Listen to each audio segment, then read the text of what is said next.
of armature winding.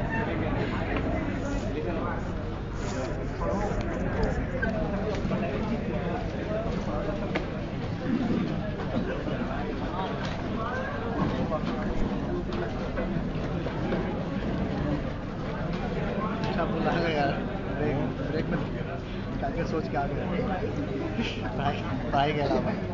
generally, in some questions, you may require to calculate RA across the armature. And what all you will be given means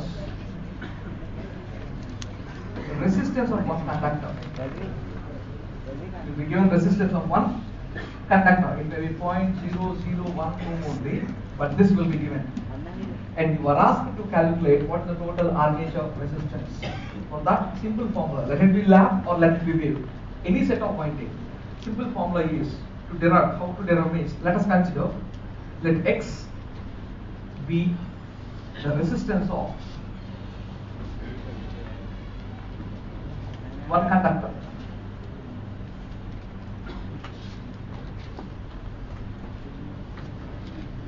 Let there be Z number of conductors.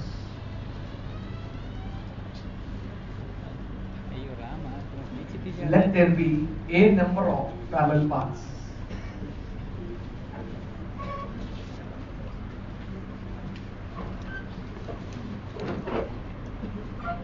Let us take this grid diagram. X resistance of one conductor,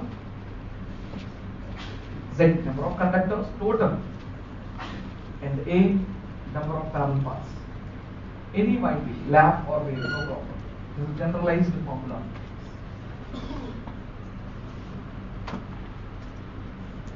If there are Z conductors, if there are A number of parallel paths, then how many conductors are there in series in each parallel path? Z by A. So, number of conductors in series per parallel path is equal to Z by A.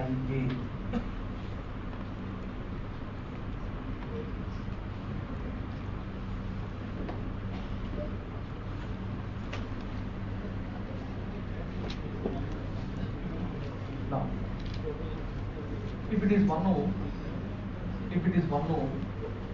what is the total resistance across this means? 2 ohms total. Similarly, if there are Z by A number of conductors in each path,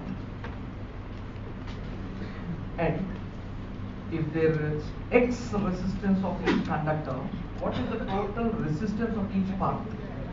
X into Z by A. Right now.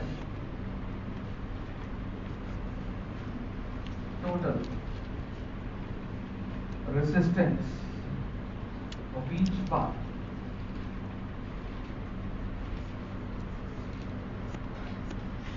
is X into Z by A. Let us say this is 2 ohms, this is 2 ohms resistance in parallel. What is the net resistance? 2 by 2. If there is 4 ohms, 4 ohms, 4 ohms, 4 ohms in 4 parallel paths, what is the net resistance? By 4. If there are A parallel paths, by A. Total resistance of the armature.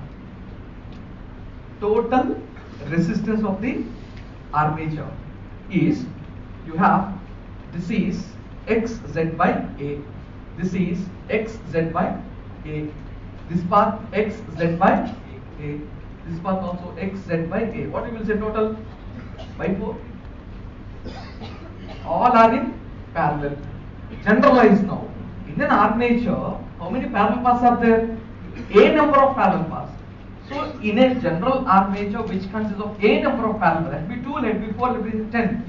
A number of parallel paths are there means what is the total net resistance now? It is X Z by A by A, because X Z by A resistance is A times in parallel. So what is the total resistance now? X Z by A square. This is RA. If X is the resistance of one conductor, then armature resistance RA is X into Z by A square.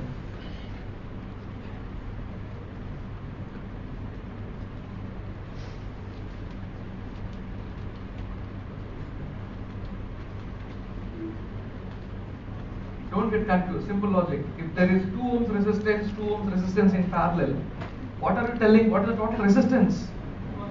1. Why you are telling 2 by 2? By 2 you are getting like that. By A. If there are A number of resistances in parallel, what is the total means by A?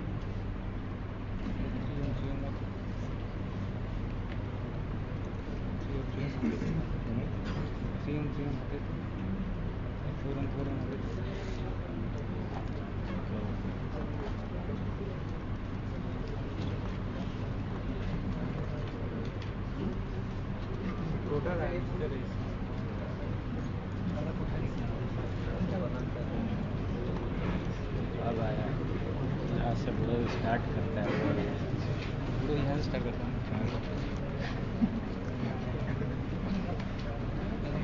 Entry बुढ़ो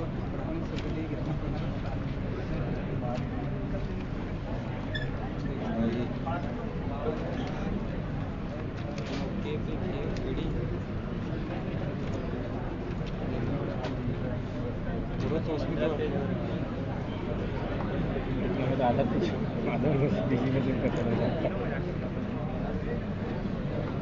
थोड़ा रहता तो मस्त मस्त सुनने को मिलता ये चीज़ है EMF equation. So let us consider the machine contains P poles, and let us say phi B flux per pole.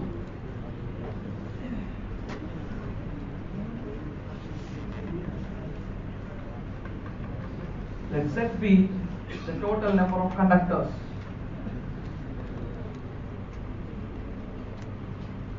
A, number of parallel paths.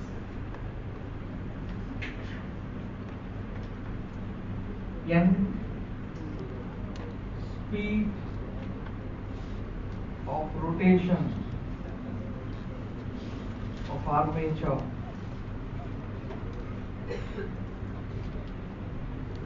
In RPM.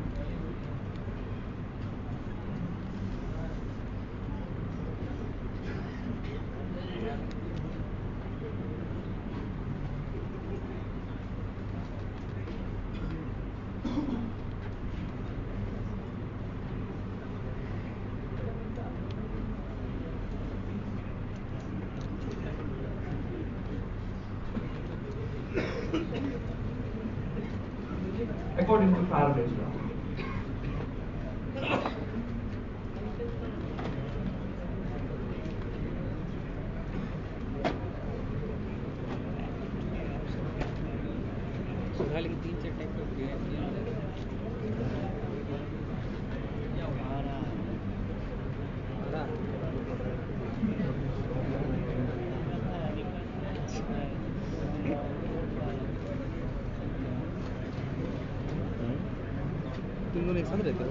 dNd phi by dt, where n is the number of conductors or turns, something like that. It is not speed. Now let us generalize that. Average EMF induced in n number of turns is that basic formula. According to the machine design, let us say like this: average EMF induced in one conductor per parallel path. Why are you considering per parallel path?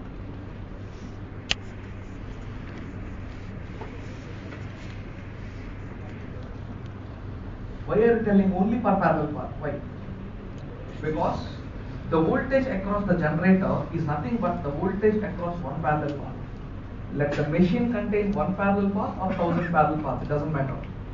Voltage across the brushes, voltage across the load is nothing but the voltage across one parallel path. So let us say EMF induced in one conductor for parallel path is d phi by dt. N is 1, 10. Let us consider this is the machine. If you have two poles, if phi is the flux per pole, when a conductor, we are considering only one conductor. When one conductor makes one rotation, this conductor will cut 2 phi amount of flux because there are two poles. If there are four poles, the same conductor in one rotation will cut 4 phi amount of flux because flux phi is the flux per pole. Here itself we are taking like that. So if there are p poles in a machine, generally, if phi is the flux per pole, what is the total amount of flux cut by one conductor in one rotation? P phi. Because EMF is induced because of the rotation cutting of the flux. So we are taking rotation as well as the amount of flux cut by that particular conductor according to Faraday. So when it comes to this particular conductor, d phi by dt, what is d phi, what is dt means? The amount of flux cut by the conductor is d phi. What is the time taken to cut that p phi amount of flux is dt. I am repeating again. EMF induced in one conductor. We are concentrating on one conductor. Let us take one conductor which is rotating at a speed n rpm or n by 60 rps. So we will consider one rotation because in one rotation, what is the total flux cut by the conductor? d phi. So that is d phi. What is dt means? The time taken for the conductor to make that particular revolution. You have n by 60 revolutions per second. One revolutions, how many? Is it clear? You have n by 60 revolutions per second. You require one revolution, how many, how much time? So that is dt. So dt is nothing but 60 by n. So what is d phi? d phi is nothing but p phi. The total flux cut by the conductor in one revolution, the time taken for that revolution is d phi by dt. So the EMF induced in that particular conductor is p phi by 60 by n, which is nothing but phi p n by 60 volts. What is this? EMF induced in one conductor.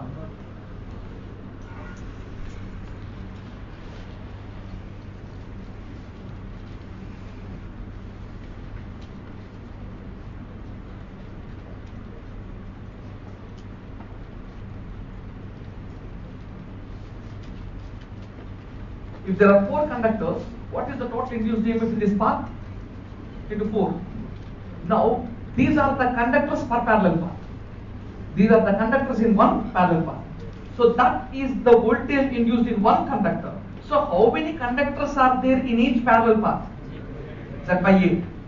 If Z are the total number of conductors, if A is the total number of parallel path, then the total number of conductors per parallel path is Z by A.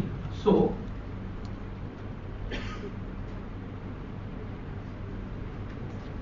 average EMF induced per parallel path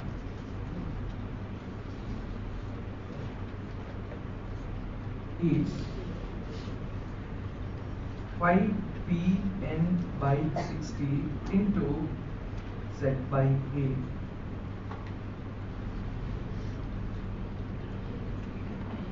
Volts.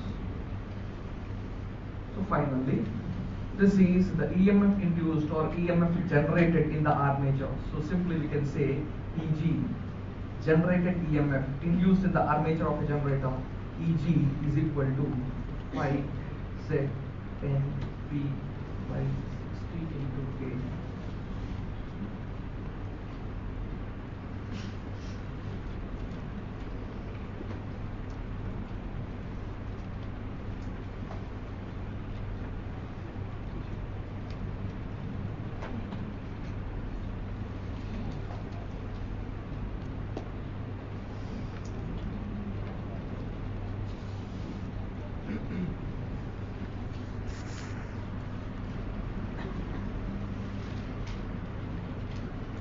once the machine is designed, after designing the generator, which cannot be varied,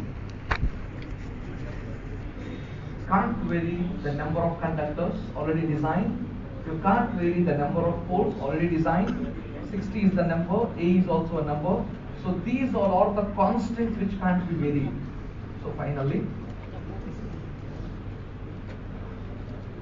the induced or generated EMF in the generator armature is proportional to phi n, because flux can be varied as you are using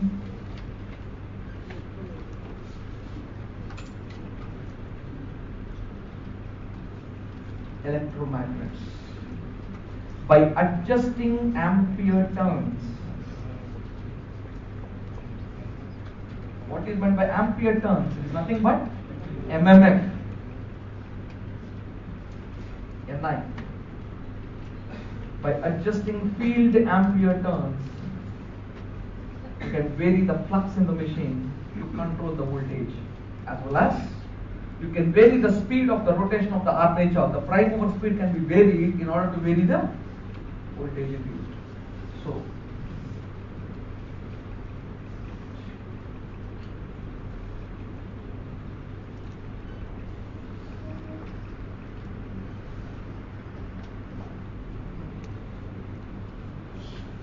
generally you will be given the machine is running at this speed. If the speed is increased to that particular value, flux is constant, or flux also varied like that. So two cases will be given, and you are asked what is the voltage, increase or decrease, what is the voltage change. You will use this formula. Sometimes if the flux is constant, in the question if the flux is constant, then Eg2 by Eg1 is equal to N2 by N1. If the speed is constant, you can make it another way.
बच्चों को तो उससे थोड़ा अच्छा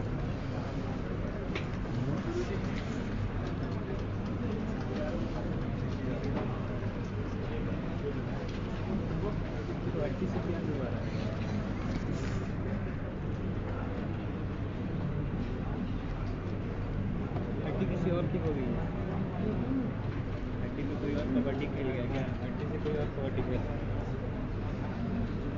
वो सिर्फ रवि का रवि का मूड का बड़ा सकता है रवि इसका मूड चेंज कर पाएगा Give the heading classification of DC generators. So the DC generators are classified according to the method of excitation.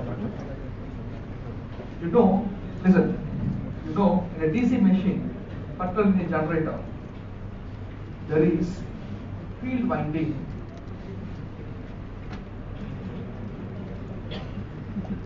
and there is armature winding.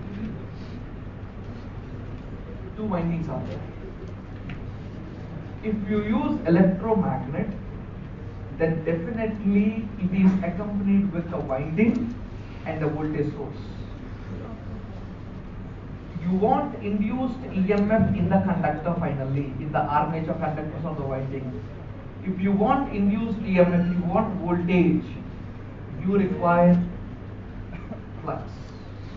If you use permanent magnet, that is the end of the story. Use permanent magnet, just rotate the armature, you will get voltage. But if you use permanent magnet, you can't control the flux. Therefore, to control the flux, to make the machine controllable in nature, we are using electromagnets. Electromagnet means, it's first of all, it's an iron or steel. Later, there is a field winding, and to that you are applying voltage. This voltage is known as excitation. So, you require one voltage source to get voltage across the generator. You require one generator to operate this generator. Yes or no? From where you will get this voltage? At least a battery. So you require one source, one voltage source which is DC to get DC voltage. That's the problem with separate excitation. You require one more source to bring this particular voltage. So depending on the method of excitation, the generators are classified. Right on. In order to control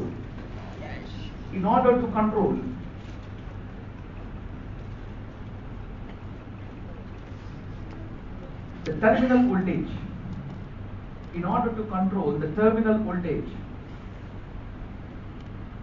of a generator, flux should be controllable. Flux should be controllable. Therefore, flux should be controllable. Therefore, electromagnets were used. Electromagnets were used, which requires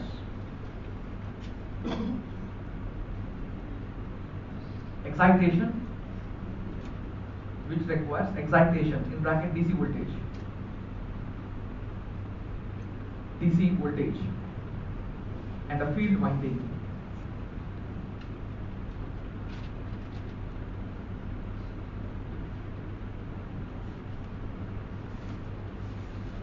Generators are classified. Right on. Generators are classified according to the method of excitation.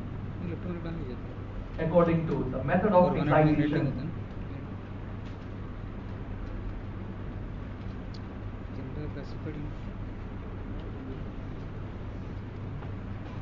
According to method of excitation. Method of excitation. According to method of excitation.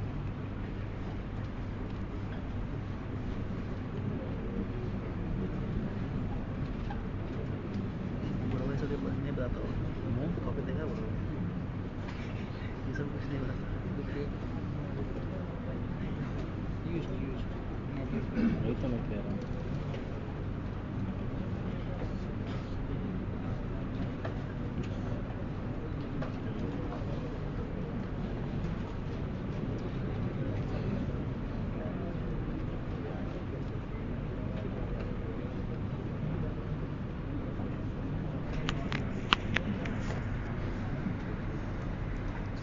According to the method of excitation. So if you observe all our excitations, separate excitation, as the name implies, there is a separate excitation. Source, separate source to excite the field winding. Self, as the name implies, the field of the machine, the field of that particular generator is excited by its own armature.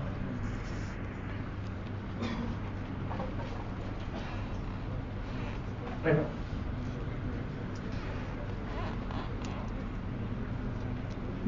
Okay, so separating separate excitation.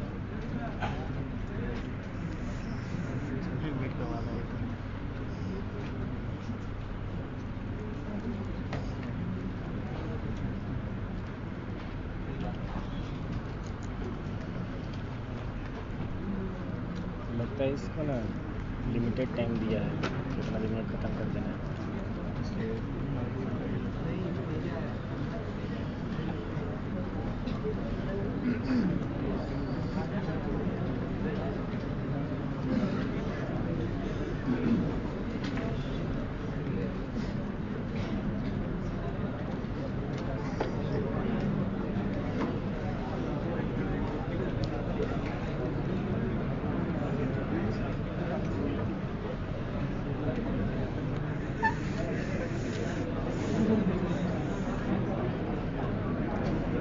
Now, this is the field winding of the generator, represented by two terminals, F and FF. One terminal is F, other one is FF. Let it be. This is the armature of a DC generator, represented by A. This is the circuit representation of a DC generator, containing field winding, armature winding.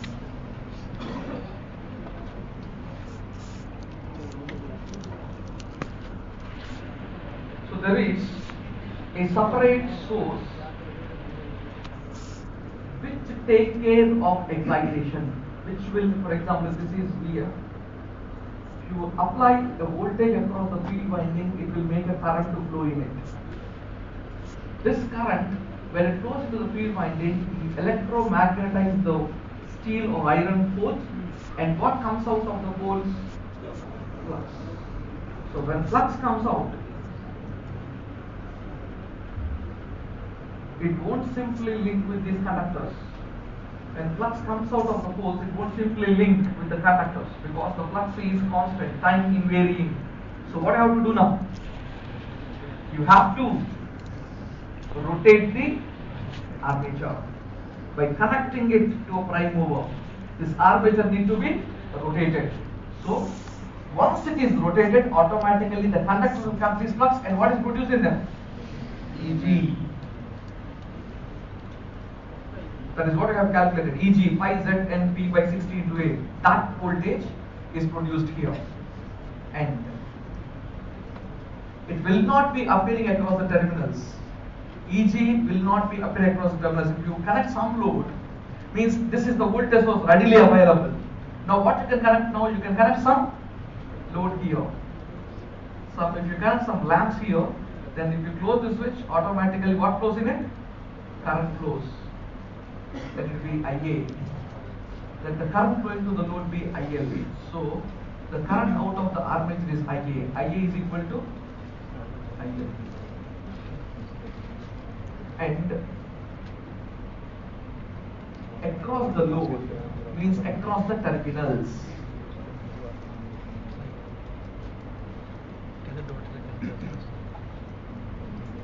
Let V be the voltage. You won't get Eg.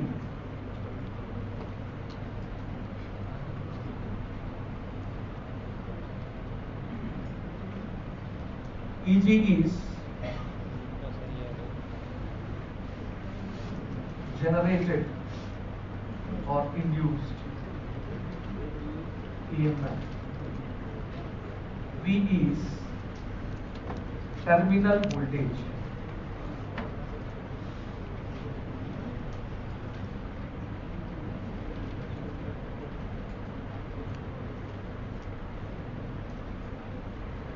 If you write a relation, Eg is the induced EMF according to Faraday's laws. When conductors cut the flux, EMF is induced. Let it be. When it is loaded, when armature current flows in the armature, let us consider there is armature resistance RA. So when IA flows inside, what is the drop in the armature? IA RA drop. Let us consider these brushes also will have some resistance, and they will brush contact resistance will offer some brush contact drop. So let it be brush contact drop. So after these drops, the remaining appear as terminal voltage across the load V.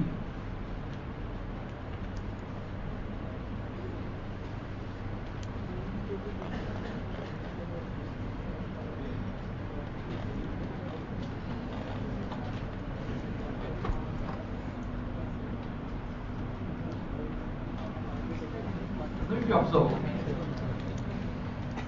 if you want this voltage across the load, you require one more DC voltage source. To operate a generator, you require one more DC generator or a DC voltage source. That's why this is not used for commercial applications. Right.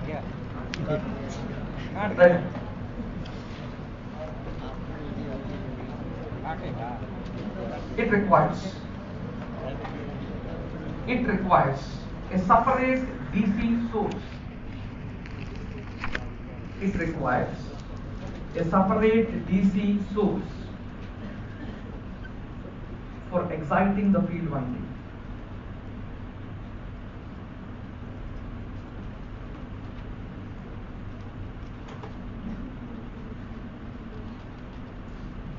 Due to which it is not used. Due to which it is not used for commercial applications.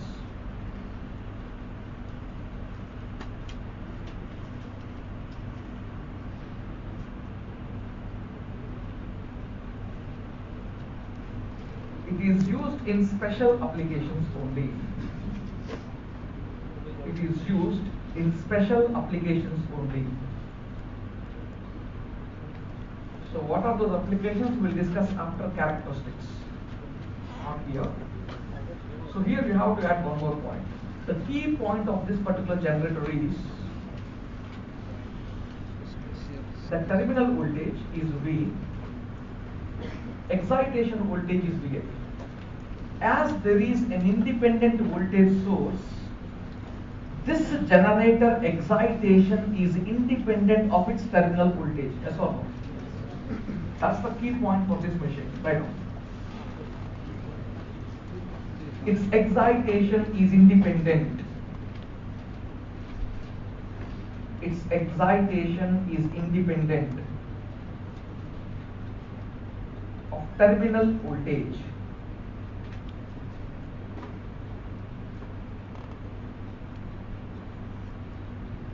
Of terminal voltage and load variations. And load variations. You will understand what is the meaning of this point later when we compare with the shunt generator. So this is separate excitation. So the main problem with this generator is you are in an additional requirement of a separate voltage source. As you know, the DC generator will produce a DC voltage. Can this DC voltage is utilized as excitation? Can you give this DC voltage as excitation means here the field and the armature winding both are electrically isolated. They are not at all connected, independent circuits if you observe, simple. So when it comes to this, if you want to make this voltage appear, if you want to make it the own armature of the generator excite its field winding, you have to ensure some electrical connection between them. So based on that particular factor, the field winding of the generator is excited by its own armature. So you require some electrical connection. Based on that, self-excited generators came into picture. Keep the heading self-excitation.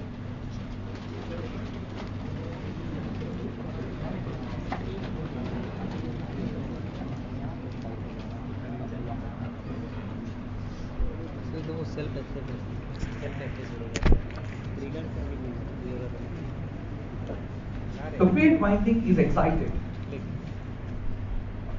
The field winding is excited by its own armature. The field winding is excited by its own armature.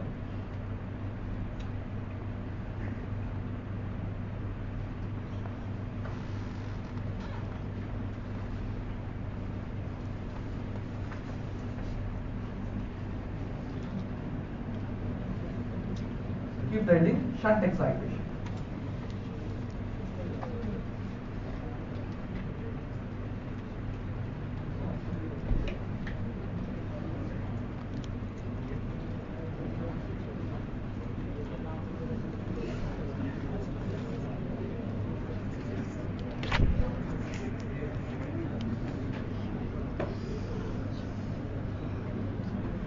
field winding is excited by its own armature. In bracket you add one pointer. It requires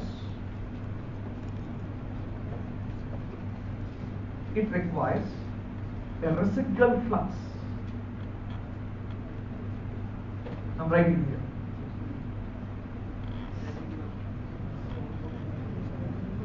here. It requires a residual flux and necessary conditions. It requires a residual flux and necessary conditions to be satisfied.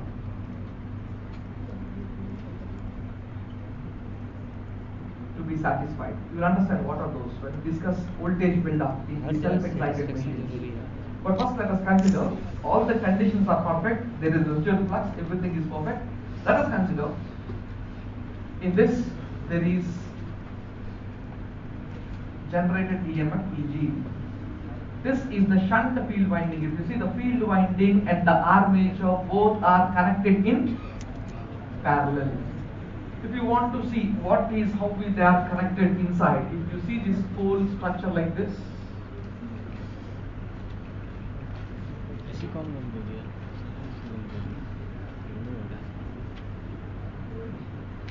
if this is the armature,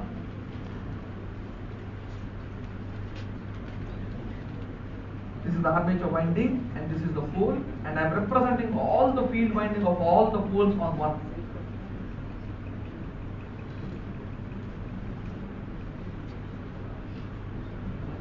Both are connected in parallel means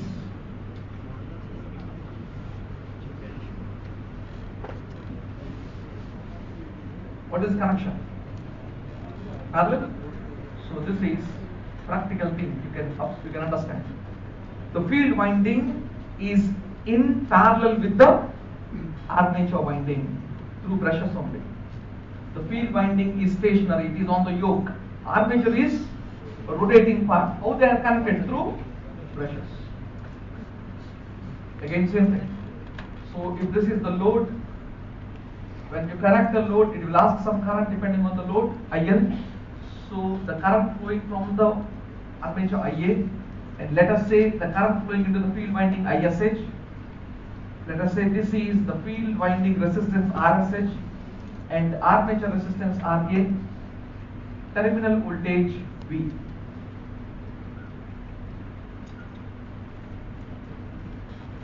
Now, if you write a voltage equation here also, Eg is the generated EMF in the armature minus some drop IA RA minus brush contact drop is equal to V.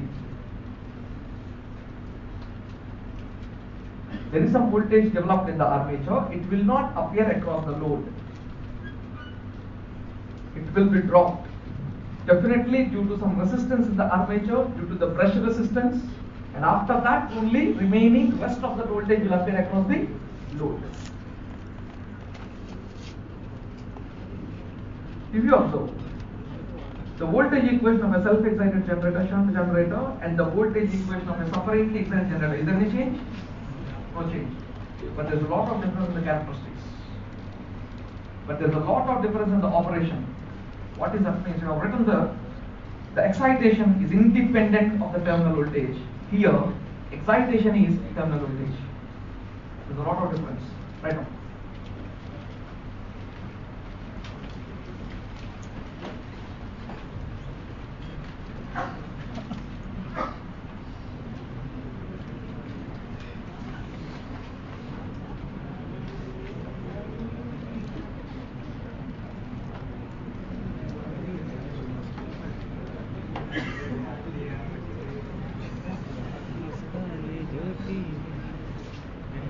What is ISH?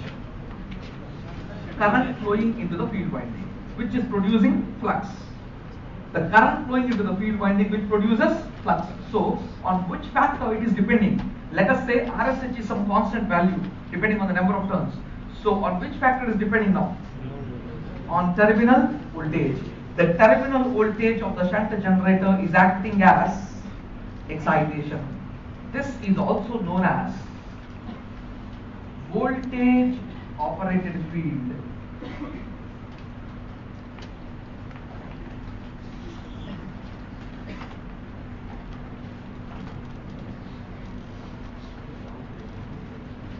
This is known as, shunt generator is known as voltage operated field.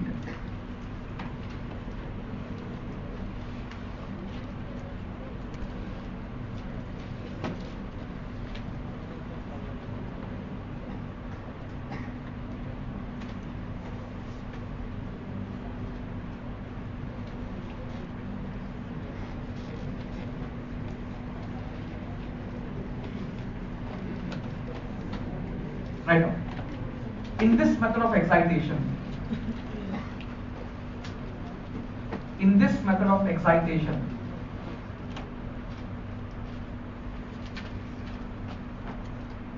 the field winding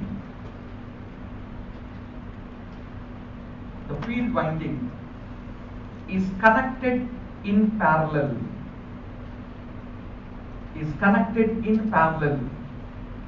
With the armature winding through brushes.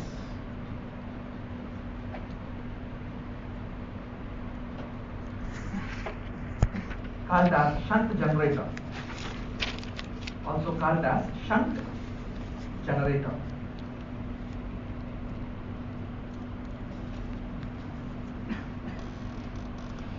Its terminal voltage acts as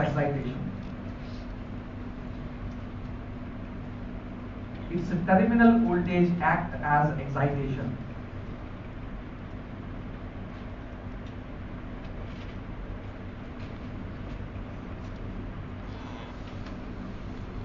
Change the color of the pen at this point. Its field winding consists of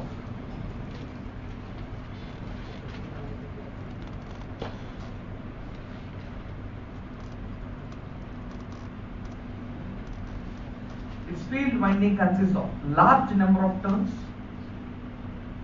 With thin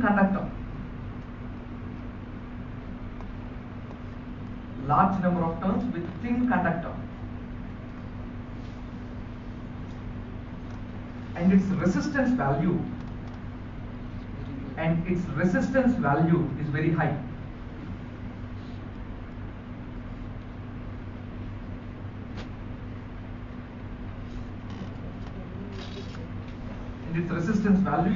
As you know, resistance rho L by A.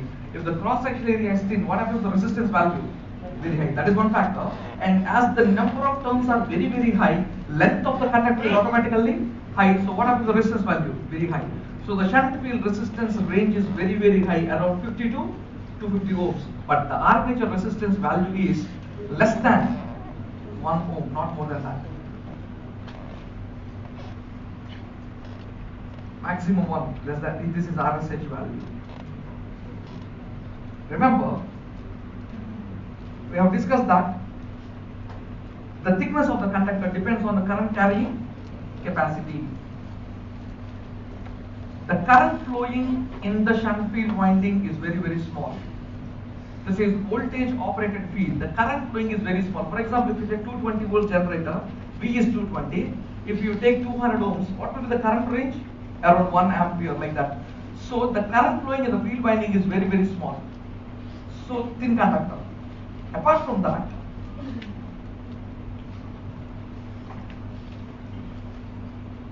when load current flows through any winding, it may be the armature winding of a DC machine, it may be primary winding or secondary winding of a transformer, it may be synchronous generator armature winding, anything. You can observe in the workbook, you take one synchronous machines, all the problems, if you observe, in all the problems RA is neglected. Did you observe that? In any problem, RA is 0. Simply RA is neglected. Not even in one single problem RA is considered.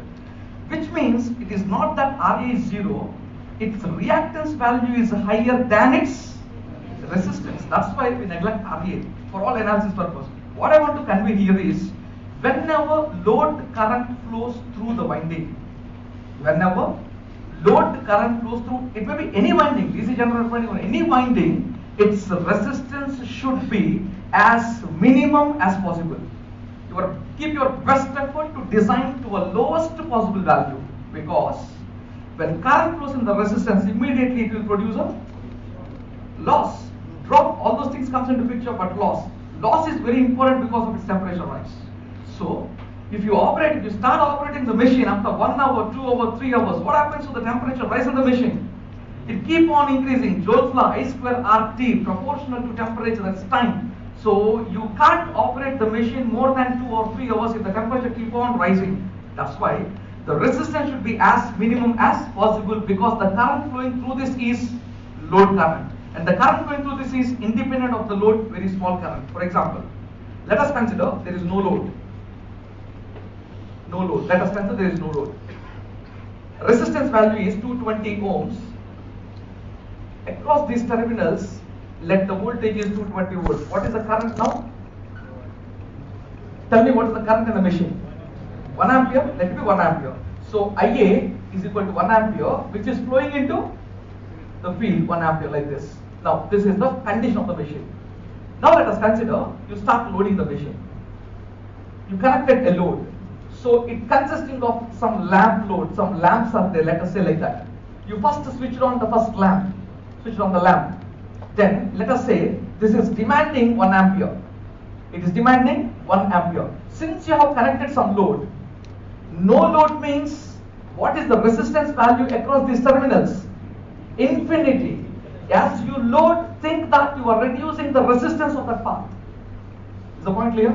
As you start loading the terminals, you think that you are going to reduce the resistance across these terminals. So resistance is reduced. If you make it 0, it is like a short circuit.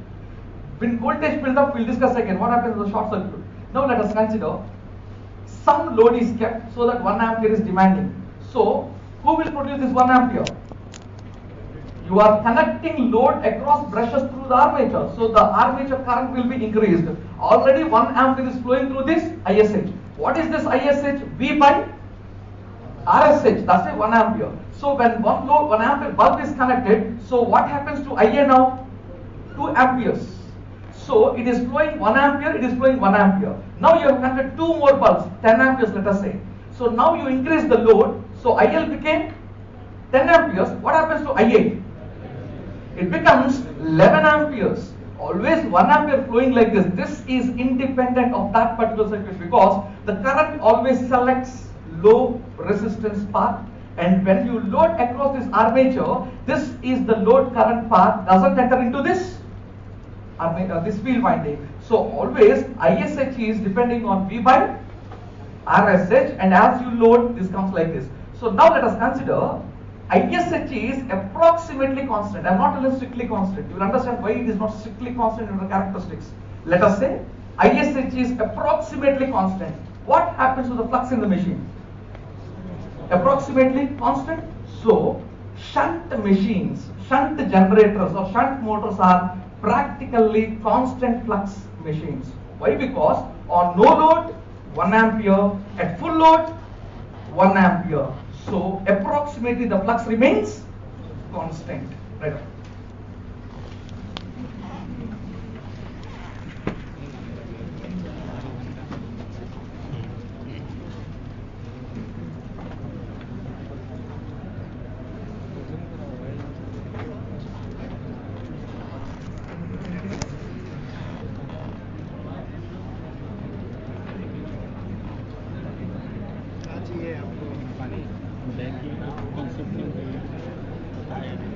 The flux remains approximately constant.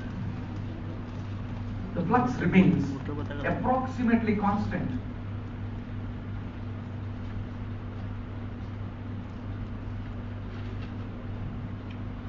From no load to rated load condition. From no load to rated load condition.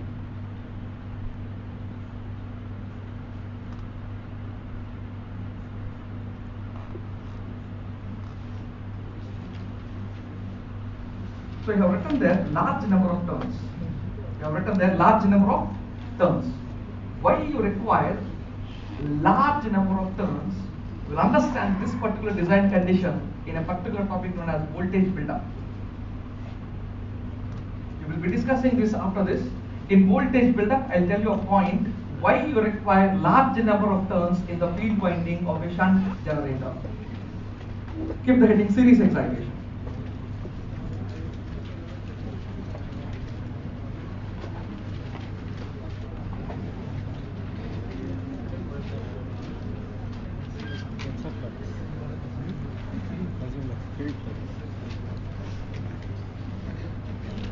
Recording हो रहा है ये field flux है ना The flux remains fully flux है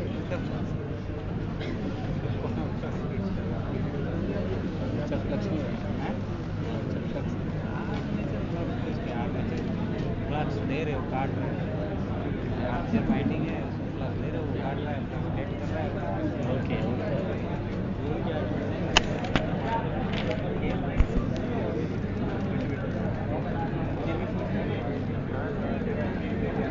ये बोलो तो एक महान आत्मा है करने जाते हैं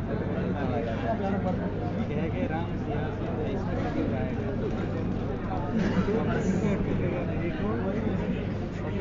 देखता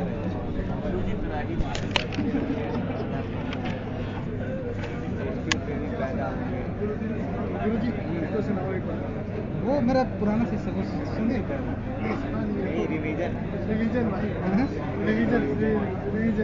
अभी कहीं नहीं है इसी में से पढ़ चुके थे फिर भी आप पढ़ बोल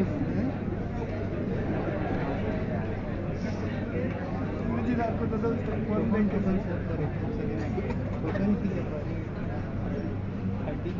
बड़ा मोटा बना दिया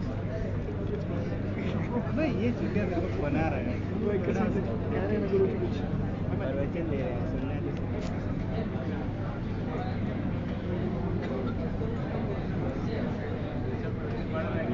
अरे प्रवीण तो भाई गर्दा मचा हुआ पूरा गर्दा मचा हुआ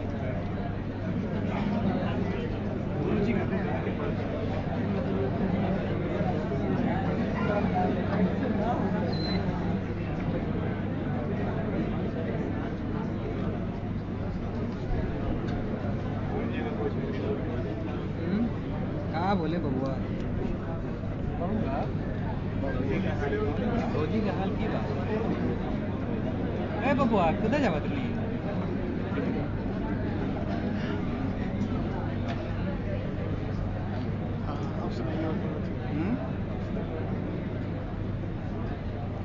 देख पक्का गोलाकार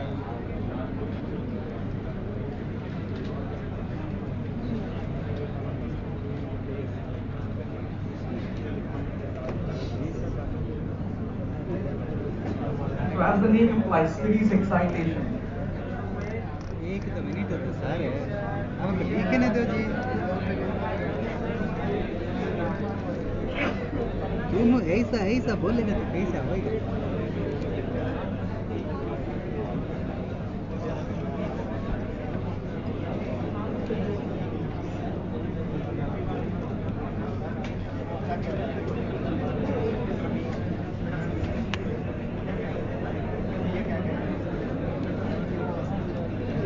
कौन है Rama Shyama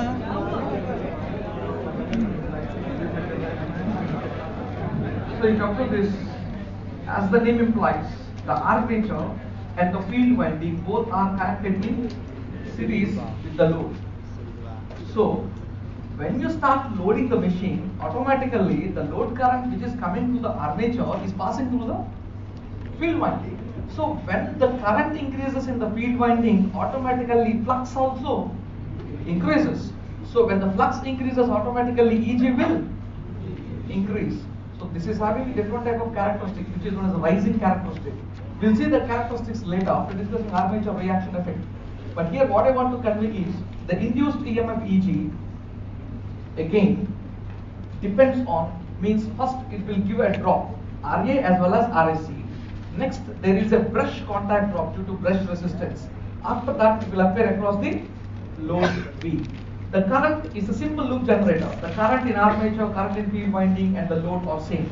Since load current is flowing in the field winding requires thick turns, but you don't require large number.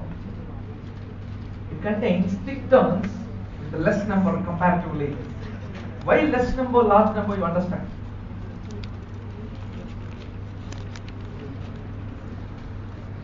लिखा था नहीं ऐसे नहीं इसको मोटा कर थिक कर फिल कर नहीं तेरा फ्लक्स लीकेज हो जाएगा इसको मोटा कर आजकल मतलब थोड़ा सा बड़े इसको अच्छे लग रहे हैं As the load current flows, right on.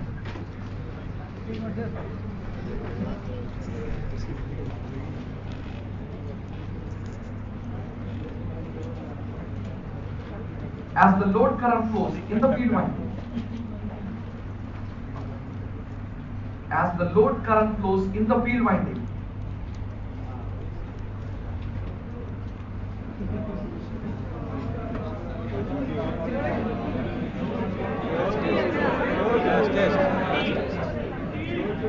अरे छोटू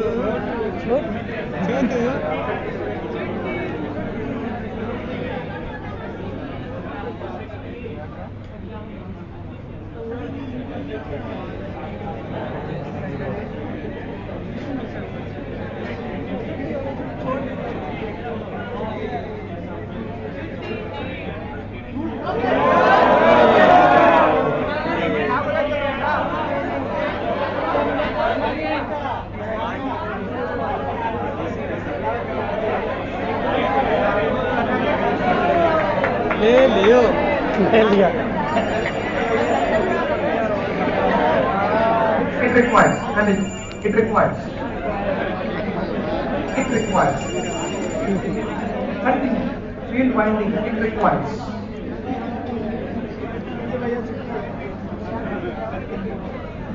thick conductor. It requires thick conductor. Continue where you have stopped exactly. It requires thick conductor. See here on the board. With less number of turns. With less number of turns.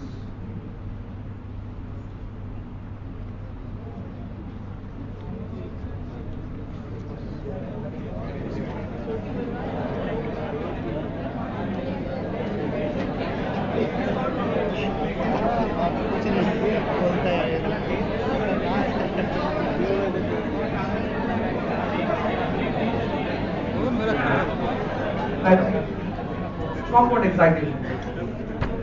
Compound excitation.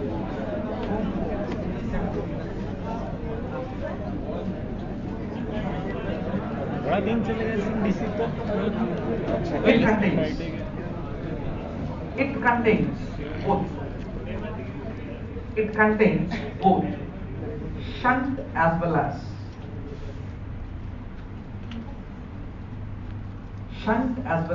series excitations.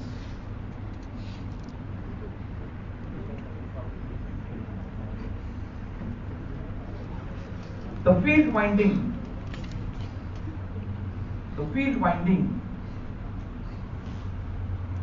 has two parts.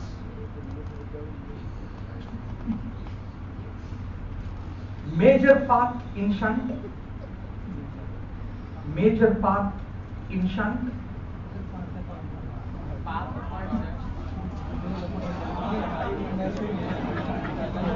portion in shunt and a minor portion in series.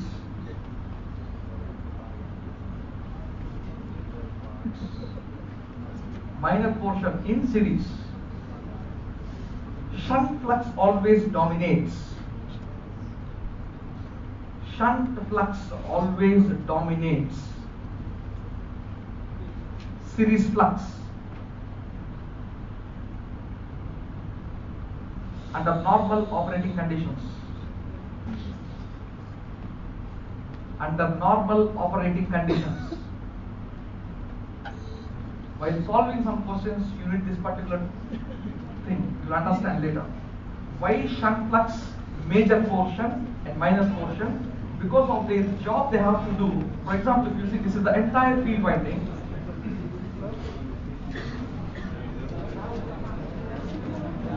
Sunday class is a Friday class.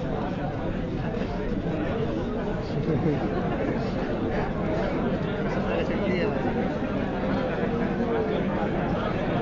अबे Saturday Sunday क्या होगा मतलब Saturday के बाद direct Friday class है बीच में कोई class नहीं खत्म हो जाएगा फ्राइडे तक. Field winding is on the same pole core. This is the armature winding. मतलब फ्राइडे तक The खत्म कर small देंगे portion is connected in series.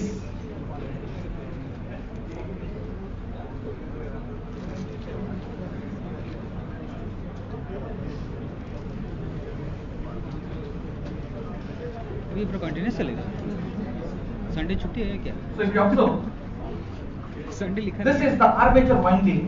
This is the series field winding. Both are in series like this. And now, this is the shunt field winding. It should be in parallel.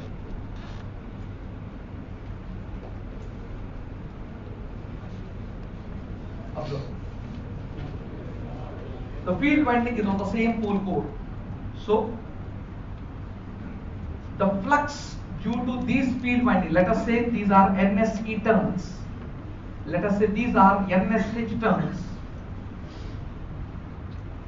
The current flowing in them, let it be ISH. The current flowing in them, let it be IA. Because the armature is in series with this, so armature current is flowing. So this is in parallel, like shunt generator, NSH to ISH. So this will produce shunt flux. This will produce series flux.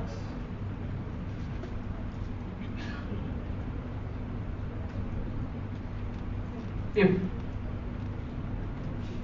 the current flowing in all these windings is in the same direction, for example, is in the same direction, then both shunt flux and series flux are adding in nature. These lines, if you draw downwards, these lines also downwards, both will add in nature. So what happens to the net flux coming out of the pole? It will increase. So that mode is known as, if both are having same current directions, that mode is known as cumulatively compounded.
Small portion is out and this is on the pole core. Shunt field winding is on the pole core. First it is wood. On that there is series field winding. It is for two purposes. Mechanically, this construction is more easy or robust. If you keep small winding inside on that big winding, then it is not mechanically stable. Yes or no? If you have two books, you have small book and big book. How will you keep one big one after that a small one like that? This is this large one, that mechanical construction. Technically, if you are asked, in the series field winding, the problem is shunt field winding has high voltage. You may think like that. On the core, first you have to keep low voltage, next high voltage. Don't think in that manner. These are different concepts. First, mechanical thing is one thing. Second one is, when it comes to series field winding has high current in it. When it is high current, the temperature rise is very high. So if it is inside, cooling is not effective. If it is outside, cooling is effective. Those two conditions. So practically, that will be the design, one after the other. For understanding, you can understand this diagram, but practically, this will be the winding.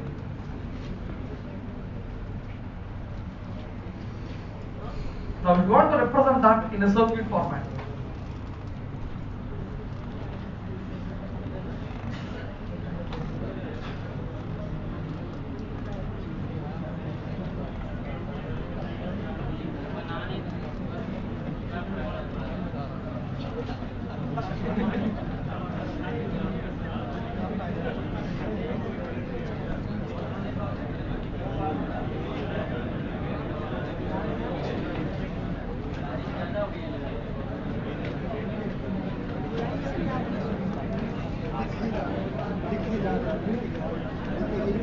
If you reverse the series field winding terminals, what happens? Here, there is series field winding. If you reverse the series field winding terminals, in the shunt field winding, if the current flows like this, in the series, if it flows like this, automatically the flux will oppose. So what happens? The net flux minus. So that is differentially compounded.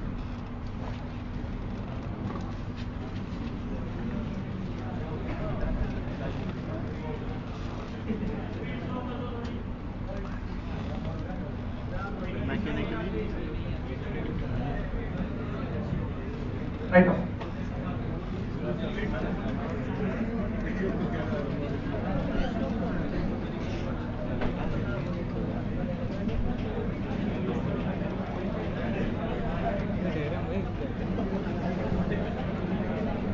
If the current flowing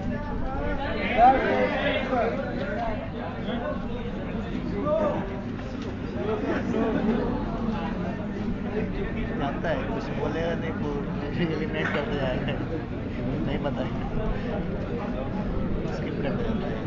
कल भी लिखा था, नहीं लिखवाया, लिखवाएगा नहीं।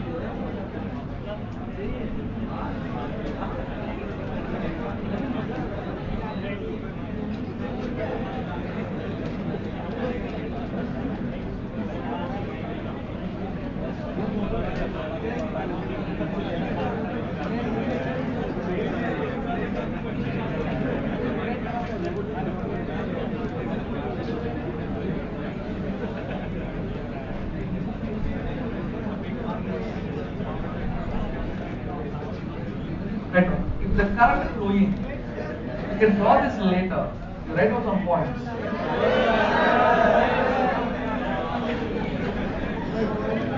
After that, this diagram should not be drawn actually. You have to write down these points and then you can draw.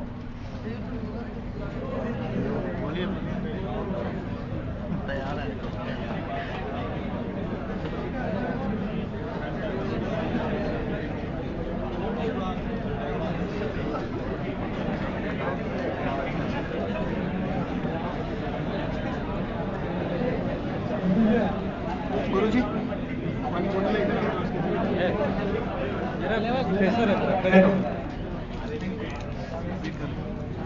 If the current flowing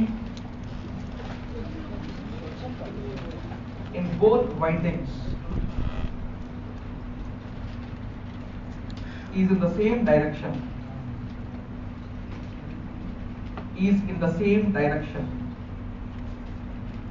then both fluxes will add each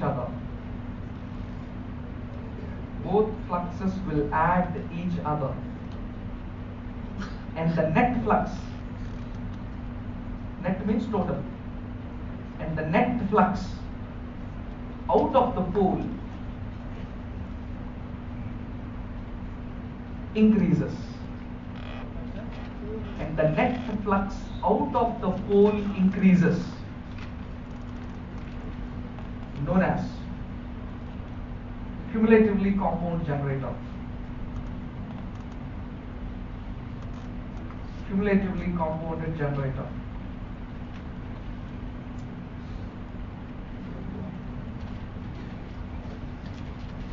If the series field winding,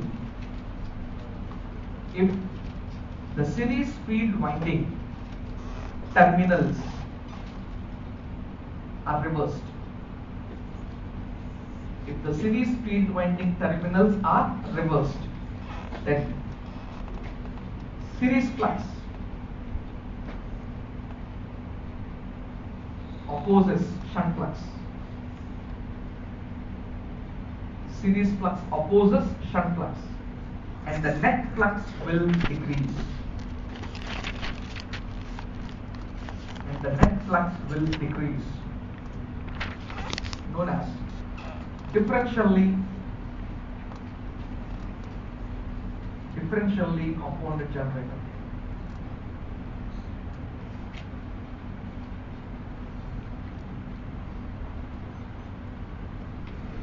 Depending on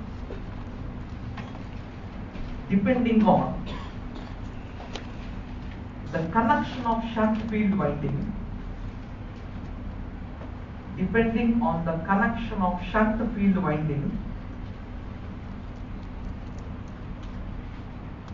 across the armature,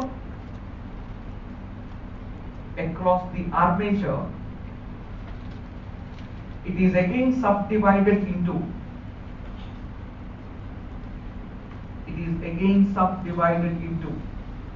long shunt, short shunt.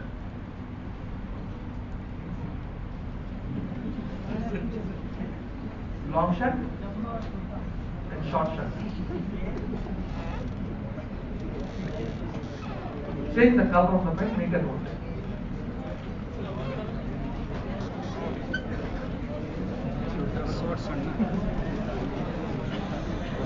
Both are identical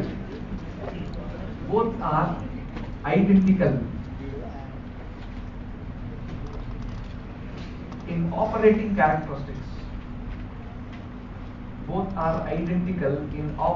characteristics. What are these both? Long shunt and short shunt. I'll make you to solve a problem later. Why I am telling not similar, identical, you will understand. Means if you say that there is a long shunt generator and there is a short shunt generator, it should be cumulative and cumulative.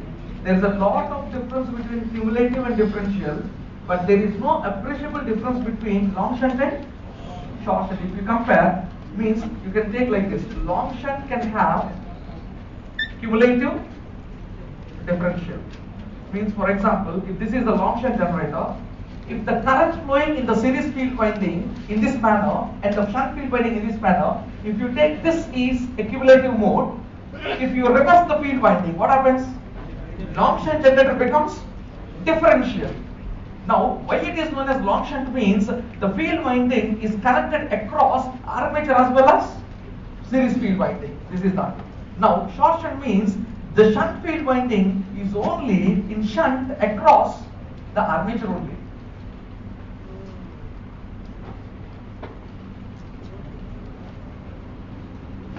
This is short shunt. So here also, if you say this is IA, this is IL, this is ISH. This mode, if you say cumulative, if you reverse the series field winding, it becomes differential. So in long shunt or short shunt, you will have cumulative, differential, both. Now, there is no difference between a long shunt cumulative compound generator and a short shunt cumulative compound generator. I'll make you to solve a problem. The answer varies in decimals.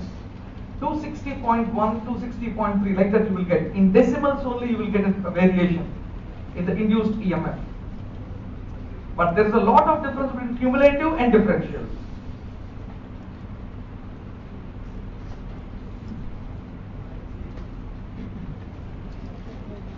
if you observe, what is the difference between these two circuits?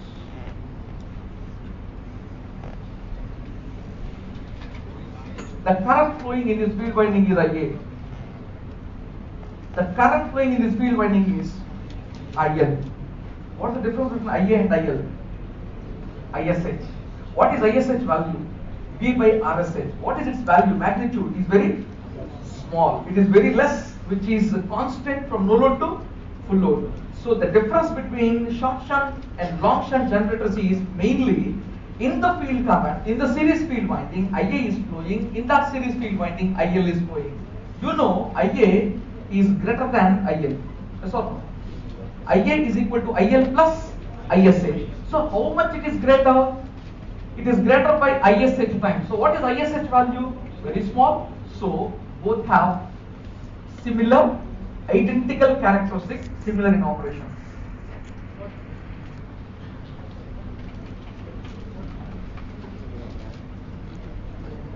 If you are particularly asked, in which machine the induced EMF is slightly more than the other, you can say long shunt, because the current flowing in the series field winding is IA.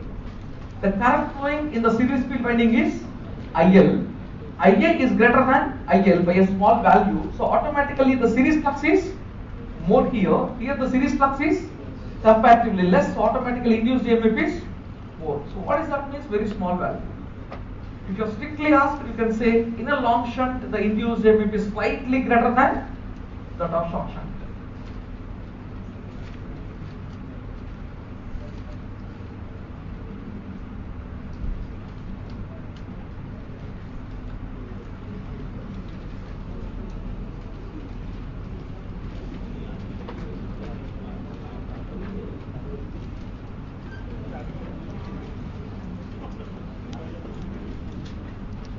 So if you write voltage equation, induced EMF is Eg minus IaRa minus IaRSE if any brush contact drop is equal to V, and Ia is equal to IL plus ISH, and ISH is equal to V by RSH.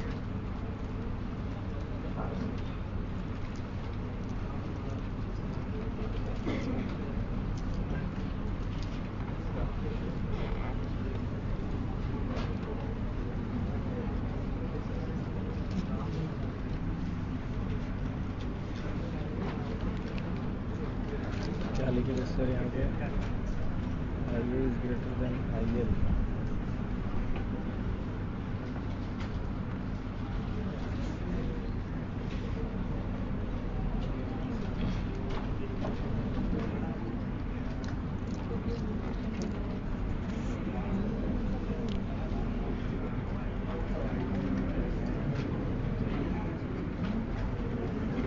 Next weekend आपका छुट्टी लेगा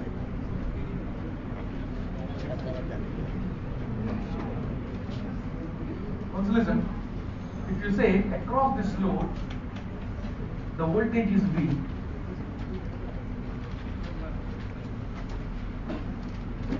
then what is the voltage across this point? The voltage across this point is the voltage and the field winding, right? So if you say this is RSH, in this the voltage is the voltage across this point. So if you say this is V here, what is the voltage in this? IL RSE. So if there is V plus IL RSE, it will appear as V here as well as IL RSE. Observe, across this point if the voltage is V plus IL RSE, then V appear across this and as well as IL RSE across this one. So what is the voltage here? V plus IL RSE.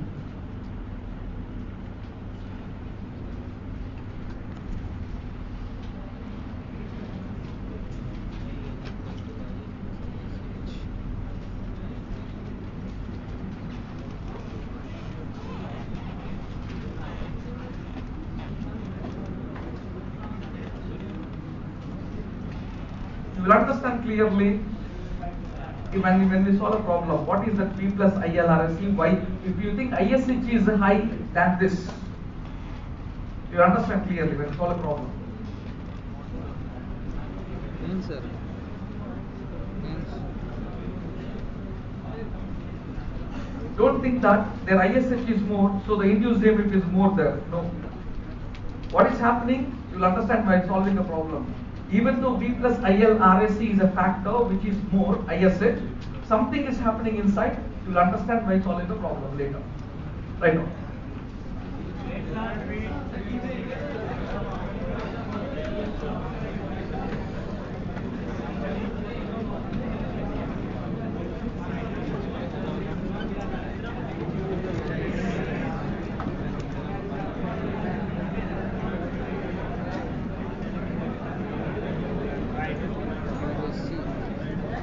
Keep the heading. Compounding.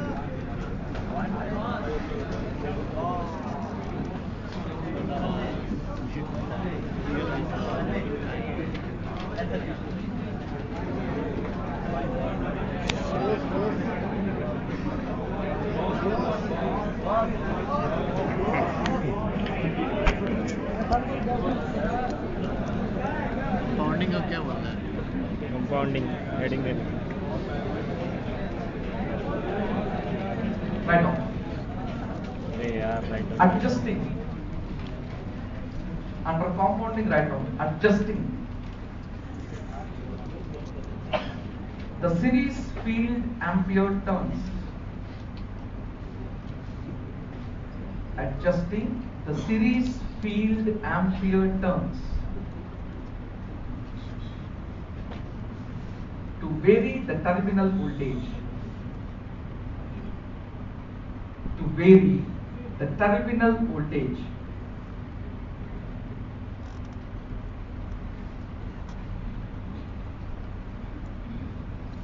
To be exactly rated. To be exactly rated. Above rated or below rated. To be exactly rated, above rated or below rated. At rated load, underline. At rated load. Underline at rated load.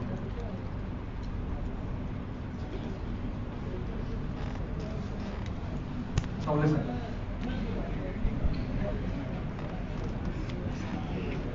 If you see a DC generator, if you have a DC generator, on the nameplate, if it is given 220 volts DC generator, that means it is V. Right? It is V, the terminal voltage.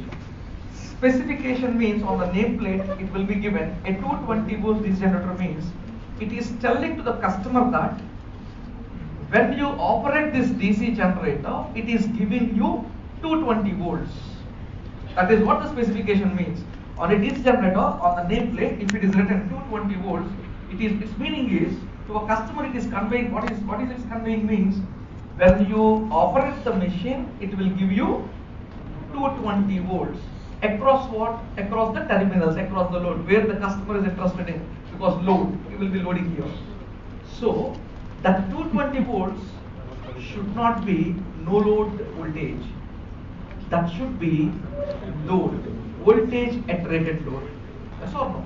Voltage at rated load. You all know on no load there is no problem. On no load, the voltage induced in the armature is nothing but the voltage across the terminals. No problem at all. But once the machine is loaded, its actual behavior comes out in terms of drops, in terms of armature reaction, in terms of all those things. Definitely the induced EMF will be dropped to some value and the rest of it will be appearing. So, if a manufacturer specifies 220 volts, when it is loaded, means if this 220 volts is on no load, for example, when the machine is loaded, what happens to the terminal voltage? It will drop. If 220 volts is the no load, for example, no load voltage induced, on no load itself it is 220. When you start loading, some external factors are coming into picture which will reduce the voltage. For example, let us say Eg itself is 220, for example. Then you want a 220 volts machine. Eg itself is 220. Let us say these drops are 20. So drops are depending on load current. So drops are depending on load. If Ia is 1 ampere, let us say Ra plus Rsc is 1 ohm. Let us say Ia is 1 ampere. What is voltage drop? 1 volt. If Ia is 2 amperes, 2 volts. If Ia is 10 amperes, 10 volts. So on which factor the drop is depending on? Load. So let us say the drops at rated load are 20 volts. So what is the terminal voltage at rated load? It is coming down to 200 volts. As a customer, we are interested in the terminal voltage. The manufacturer should be interested in induced EMF. Means, if a manufacturer says 220 volts is the terminal voltage at rated load, he should design the machine in such a way that on no load itself, it should induce 240. On no load itself, it should develop 240. Then when you take it home and when you load it, automatically 20 volts drop is coming into picture, and at the terminals you will get 220, and the manufacturer is right in saying the machine is developing 220 volts. Is the concept clear or not? Yes. Now, with the load, drops are coming into picture. With the load, drops are coming into picture, and they will reduce the voltage. If the same load can increase the voltage, if the same load can increase the voltage, definitely there is a compensation coming into picture. Yes or no? There is induced EMF in the armature. When you start loading, the induced EMF drop is coming into picture and the terminal voltage is reduced. If the same load can increase the induced EMF, then what happens to the reduction in this will be compensated. How to compensate means, when the machine is loaded, automatically Ia is increasing. This increase in Ia increases series flux. Yes or no? When series flux increases, automatically net flux will increase. When the net flux increases, automatically induced EMF will increase. If the increase in the induced EMF exactly cancels the drop, what happens? If the increase in the induced EMF exactly cancel the drop, what happens? No load induced EMF is equal to rated voltage at load. For example, I'll tell you one more clearly. Let us say on no load, forget about the series flux. Let us say on no load, 220 volts is the induced EMF. No load induced EMF is 220. I am keeping naught to represent no load. On no load, since the current is negligible, let us say drops are negligible, and which is equal to V. Can we say that? On no load, induced EMF is equal to terminal voltage. Let's get the drops. Now, as you start loading the machine, forget about this. Since as you start loading the machine, drops are coming into picture, and they are reducing 220 volts into 200, appearing across this is only 200. Now, if there is a series flux, then now imagine there's a series flux. When you start loading, no doubt Ia is reducing 220 to 200. The same Ia will flow in this series field ampere turns, and it will increase this flux, and what happens? Phi SC also increases. When phi SC add phi SH, what happens to the net flux in the machine? So when the net flux increases, what happens to Eg? Increases, right? So let us consider the increase in the series flux is exactly making the voltage to increase to exactly 20 volts. Means The increase in the series flux is exactly compensating all the drops. Then what happens? No load induced EMF is equal to terminal voltage at rated load. Can we say that? What is voltage regulation at that particular instant? Zero. Best ideal condition. In no machine you can get this. Even a transformer, even alternator, in no machine you can get ideal voltage regulation. Only in a cumulative compound DC generator that is also compounded. Using compounding, you have to adjust exactly. You have to adjust the series field turns in order to exactly compensate the drops. Then only you can make no load induced EMF is equal to terminal voltage at rated load. Right.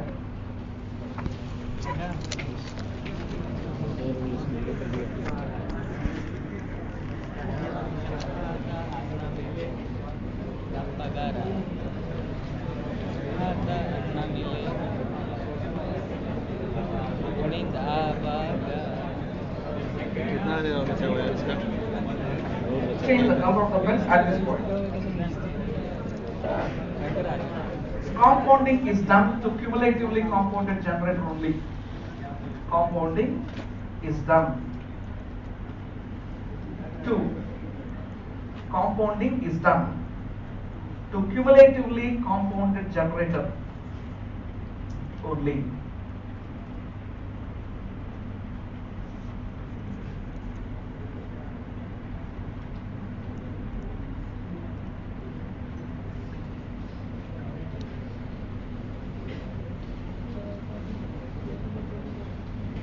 By connecting a diverter,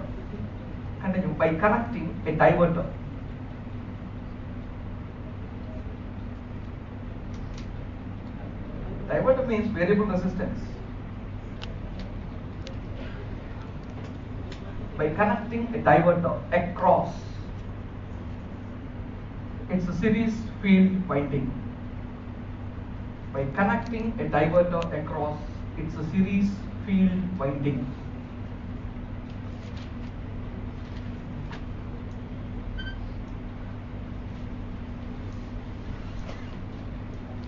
On no load, compound generator is equivalent to shunt generator. On no load, compound generator is equivalent to shunt generator. Yes or no? We have two generators now. One is shunt generator, other one is compound generator. In general, compound generator means 5SH plus or minus 5SE. You know this. So it may be cumulative, it may be differential. It's a compound generator. So in compound generator, that's the flux. In shunt generator, this is the flux. Now, on no load, let us consider compound generator on no load. On no load, what is the current flowing to the armature? Only shunt field current, the small current is flowing. So what is the series flux value now? On no load, what is the series flux value? The current flowing in the series field winding is very small. So what is the series flux value? Negligible. So if it is negligible, plus or minus 0, what is the fluxes in both machines now? Same. So on no load, shunt generator is equivalent to compound, both are same. With load, as you start loading, what happens? As you start loading, there is a series flux coming into picture which is adding the net flux and it is increasing the flux in one manner, and in differential it is reducing the flux, it's making worse actually. So compounding is not done or not possible to differential machines. Last we will see this, why it is not possible. Just think, compounding is possible only to cumulative machines. Now, you are connecting a diverter across this series field winding. Why to connect a diverter? What happens if you connect a diverter here? Let us consider. Already you designed some large number of turns to get good amount of series flux. Let us imagine like this. Already you have some large number of turns which get good amount of series flux. Now, on no load, it is 220. Without any series flux, at rated load, it is coming to 200. Imagine this. These are the two values. Take initial values. No load, the induced EMF is 220. Don't consider series flux. With load, let us say simple normal generator. With load, let there be 20 volts drop in the machine. That 20 volts is dropped and finally at rated load, because the drops are pertaining to rated load. So at rated load, the terminal voltage is only 200. Now, let us consider you have a series field winding now. The series field winding is exactly adjusted in such a way that when rated current flows through the armature, the increase in the series flux will exactly rise the induced EMF to 20 volts. Imagine, due to shunt flux there is 220. Due to series flux, how much it is increasing? 20. You have written major portion, minor portion.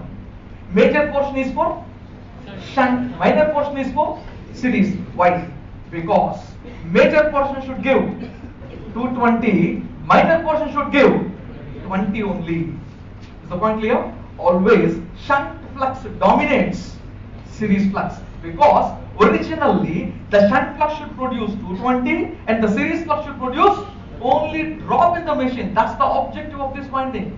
Why you are going for two excitations means shunt flux should produce the main thing and series flux should compensate the drop coming with load, because series flux increases with load. Therefore, let us assume the series flux is exactly adjusted. We are designing initially exactly adjusted, or the number of turns are exactly designed to give 20 volts. Then on no load 220, 220, no load 220, 220. At the full load, it should come to 200, but rise in series flux. Addition of series flux will increase induced EMF, and what it will make exactly 220. If it is like that, it is known as flat compound generator. It is known as flat compound generator. So we don't know how many turns we are placing here. Let us assume there are some turns here and you connect a diverter here. Then it becomes very simple to control the machine. Diverter means a variable resistance. If you connect a diverter here, let us think. You intentionally made diverter resistance 0. Think like that. You intentionally made diverter resistance come to 0. What is this machine? Shunt machine. You can make a compound machine as a shunt machine by adjusting the diverter resistance to 0. Now slightly adjust the value. Means you increase the diverter resistance. What happens now? Previously, all the current is simply bypassed because it is like a short circuit. RT is 0 means what is the meaning of that? Short circuit. So all the current is flowing into the diverter and flows like that. So no current is flowing into the field winding, no series flux, only shunt flux. So it is a shunt machine now, shunt generator. Now let us consider. Now you increase some resistance. You increase some resistance value. What happens? Now all the current won't flow. Depending on the resistance value, some current will divert through this, some current will divert through the field winding. So that value of current will produce some flux definitely. You adjust the resistance in such a way that the current flowing in the series field winding will exactly produce 20 volts, will exactly compensate all the drop in the machine. Then this compounding is known as flat compounded generator. Let us assume you have made the diverter resistance to maximum value. What happens? You made 0, shunt. You made an exact critical value, you got flat. After that, you made it maximum. The diverter resistance is made maximum value. Will the current flow in this? It is made it maximum. All the current want to flow through this. When all the current want to flow through, what happens to series flux? It is more. since the series flux is more, then more than 20 volts it will develop. Yes or no? More than 20 volts, let us say 40 volts. If it develops 40 volts, no load 220 at full load, 240. No load 220 at full load, it becomes 260. 220 is there, 20 volts drop is there, 20 compensated, so it becomes 240. See, 220 is no load, 20 is the drop, 20 volts is drop coming with load. Now this produced 40 volts. If it produced 20, you will get exactly 220. Since it is producing 40, after compensating 20, how much you will get? 240 volts. This is over compound generator. Means in the basic definition I have written like this: adjusting the series field ampere turns to vary the terminal voltage at rated load. At rated load, if the terminal voltage is exactly rated, flat compound generator. At rated load, if the terminal voltage is more than rated, over compound generator.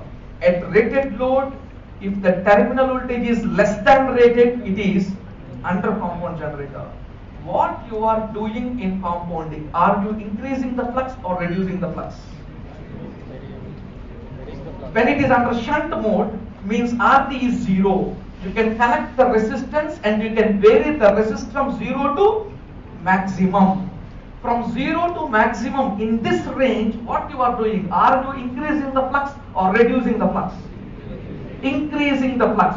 When it is 0, only shunt flux. As you start going from 0, then what is happening to the series flux? Increasing. Yes or no? When you are at 0 condition, only shunt flux is there in the machine. From 0, you will increase to maximum value. Then, as the diverter resistance is increasing, more current flows through this. When more current flows through this, automatically phi SC is increasing. So, you are increasing the flux. If you do this to a differential compound generator, what happens? If you do compounding to a differentially compounded generator, what happens? The situation becomes worst. Why? Because it is phi SH minus phi SC. If you increase phi SC to adjust the voltage, what happens? Net voltage will decrease. That's why compounding is not possible for differential, only for cumulative. Right now.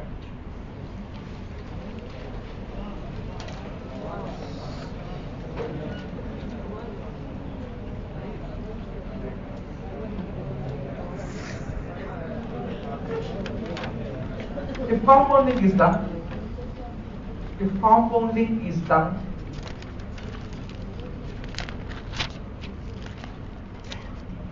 to exactly compensate, if compounding is done to exactly compensate all the drops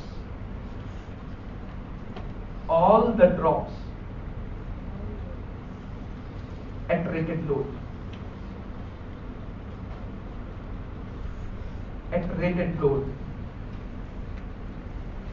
to make the terminal voltage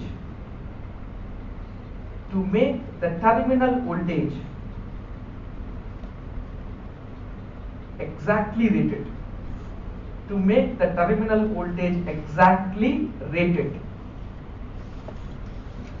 then it is known as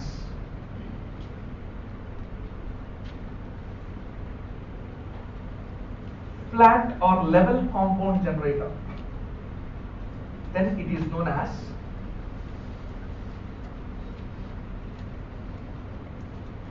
flat or level compound generator.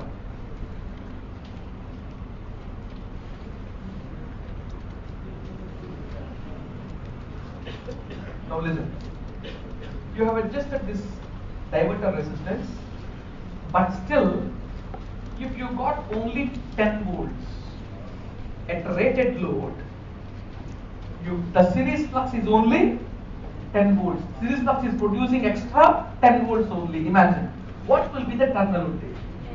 210. Yes or no? 210. It is not 200, it is 210. So, that is not exactly 220 or it is not 200. If you say 200 is basic cumulative compound, 210 is under compound, 220 is flat compound. If you say basic cumulative compound generator is producing only 200, cumulative compound generator is compounded. That's all. You can't bring below 200. You can't bring below 200. From 200 you are bringing the voltage to above 200. Therefore, let us say initially there is 200. Under compound generator becomes 210. Flat compound becomes 220. Like that. Remember that value. Next point. Compounding is done, but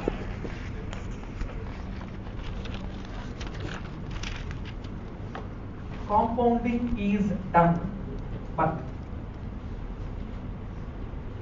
the terminal voltage is not exactly rated. The terminal voltage is not exactly rated, but below rated.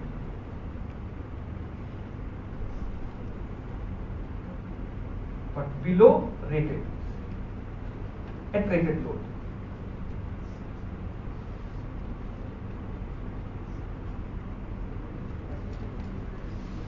Then it is under compound generator. Then it is under compound generator.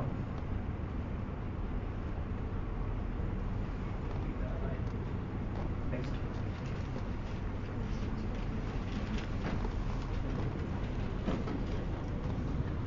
If the drops are overcompounded, overcompensated, if the drops are overcompensated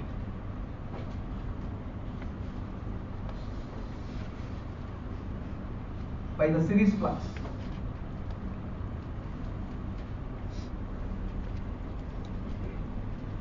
then terminal voltage is more than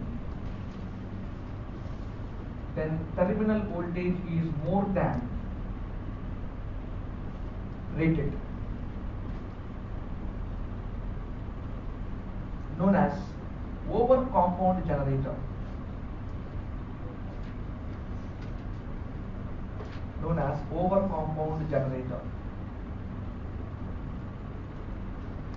Change the color on the pen, make the note. In a flat compound generator,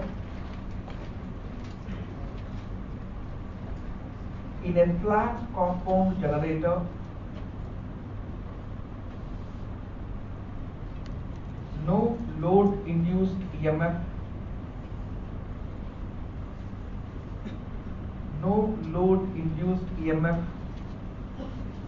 is equal to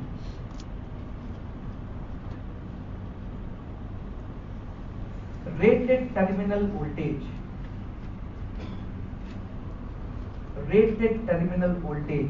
at rated load. Rated terminal voltage at rated load.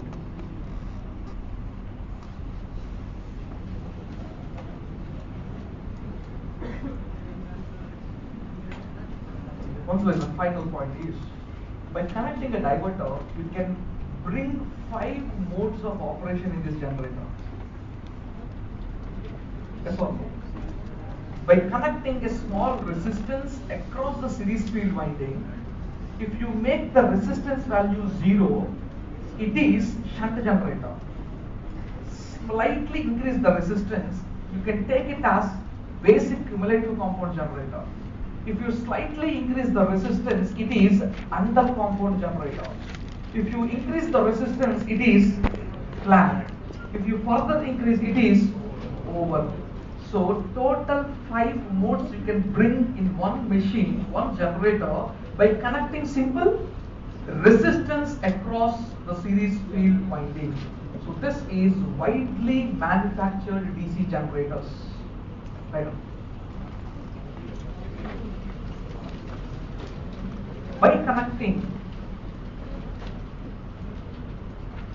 By connecting a diverter and varying its resistance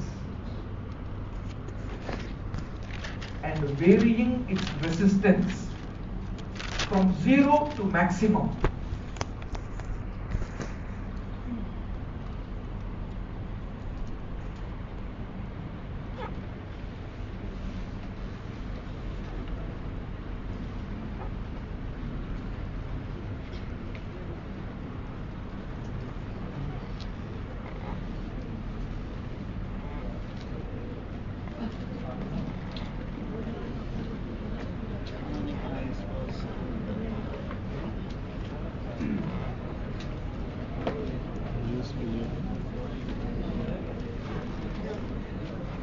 Five modes of operation continue, 0 to maximum. 5 modes of operation can be achieved. 5 modes of operation can be achieved. So by connecting a diverter and varying its resistance from 0 to maximum, 5 modes of operation can be achieved like this. If RT is 0, what's the machine now? Shunt generator. So slightly if you increase the resistance value, finally if you go to maximum, all the current flows through field winding, series field winding. When all the current flows to series field winding, then the series flux is maximum, that is over compound. So in between all these levels you will get.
आप तो आगे देख, आप आगे देख, तू बैठ पाता क्या देख,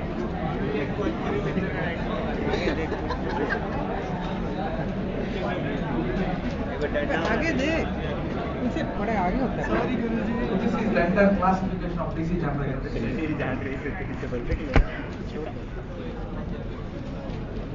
So after discussing characteristics, I will give you a single plot. In that plot, I will draw all the 8 generators in one plot, characteristics. That curve will help you to solve objective questions.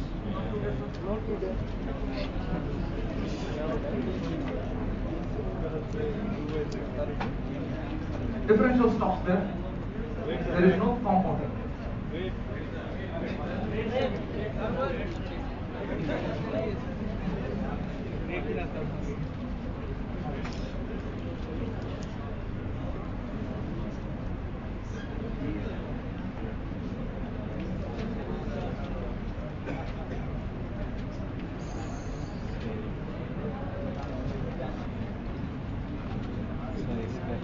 थोड़ा और नीचे लिखना चाहिए.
separately excited generator, listen. Generators are basically classified with another of excitation. Separately, self. In a separately excited generator, there is a separate source which gives excitation. But more than 95% of DC generators are self-excited. In self-excited, as the name implies, its armature will excite its own field winding. So, when there is an armature, when there is a field winding, this passive field winding and a passive armature, if you rotate, if you start the generator, even though if you rotate the generator at any speed, there will be no induced EMF since there is no flux at all, right? So in order to have some voltage induced in this, and that voltage is appearing as this, like that, in order to have voltage build-up process in self-excited generators, there are some necessary conditions. What are they? We'll discuss. Give the heading voltage build-up in self-excited generators.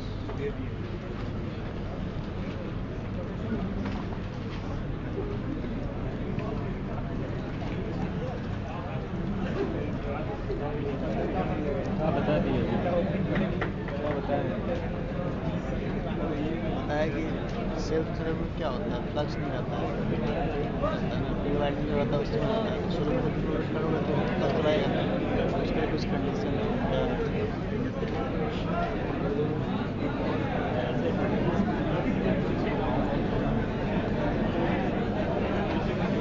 Give the subheading shunt generator.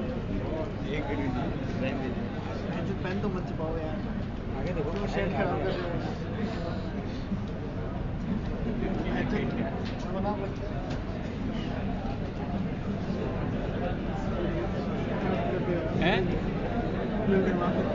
Self excited pen तो मत छुपाओ यार, shunt रहता है, switch रहता है, compound रहता है, shunt winding जो शंट फील्ड वाइंडिंग शंट में रहेगा। Let us consider there is a shunt generator. Its field winding is connected in parallel across the armature or no load. When you rotate the generator, there will be no voltage induced. In order to have some induced EMF in the armature, what all you require is a small residual flux. You require some residual flux in the poles. What is this residual flux means? If you buy a new screwdriver set, if you observe, the screwdriver tip is in a position to attract some screws. Did you observe that? Is the screwdriver tip a magnet? No, it's an aluminium, right? Or a steel tip like that. And why it is behaving like a magnet?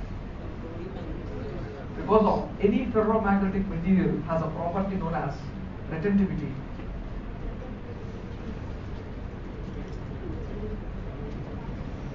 Due to which there will be a small residual magnetism contained in it. Because of the previous operation, if you rub the screwdriver on a magnet for some time, the tip will be polarized and the domains in that will be arranged to some particular orientation, and the tip is exhibiting a small magnetism property. So, similar to that, let us take this as iron or steel. Normally, the poles are also made up of steel laminations. So let us consider this is one conductor, ferromagnetic material, this one, pole. If you apply a DC voltage, suitable DC voltage for some time, for 20 minutes, then the current flowing in that is making the pole to act as magnet. It is acting like a north pole or a south pole for some time. Let it be, according to the direction, let it be south pole. It is acting like a south pole for some time. Then, when you remove this, again it becomes like a normal. But due to the previous operation, the domains in this particular pole will be arranged, and this will exhibit a small magnetism property. even though if you leave that for 1 day, that residual magnet is a small value. It can't behave like a magnet. Small alignment will be retained, retentivity retained within the pole core and pole shunt pole for this particular pole, and automatically it exhibits a small magnetism property. So out of this, what you will get? A small residual flux. This is the replacement of a separate source in a separately excited generator. In a separately excited generator, you require a separate source. No need of that here. A small residual flux is enough to sufficiently build up the voltage to rated value. What you have to do means, you have to do this. What is that? You have to connect suitable voltage source for some time, and you have to leave the field winding excited. That process is known as field flashing.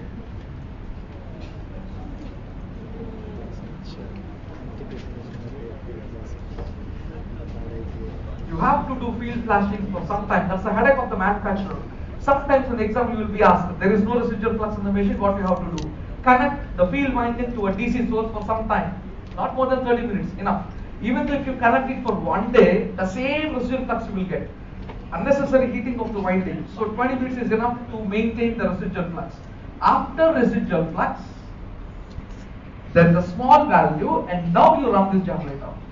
When you run the generator, automatically the conductors will cut the flux. According to Faraday's laws of electromagnetic induction, when a conductor cuts flux, what is produced in it? EMF. Since the flux is very small value, the voltage induced is also very small value. Practically, it is 6 to 8 volts. A small voltage is induced across the armature. This small voltage will make a current to flow in the generator. Yes or no? Just consider generator is on no load. If you consider generator is on no load, the current won't flow through this. The current will flow through only this. So this is a small resistance path, and this is having huge resistance. So automatically, what will be the current flowing in this particular circuit? Now, a small value. So let us say phi r. When you start rotating the generator, let us say a small value ER induced. This ER will now make some value of current flowing, let it be IR. This will flow into the field winding. Now starts the build-up. Before IR, what is the current in the field winding? 0. There is no current in the field winding. There is only NSH. There are only turns in the field winding. But now came a small current into what? NSH turns. Now IR into NSH. What is this value? MMF. A small MMF came into picture in addition to what? Residual flux. Why we are telling in addition means, you think that the initial current IR is also flowing in the direction of current during field flashing.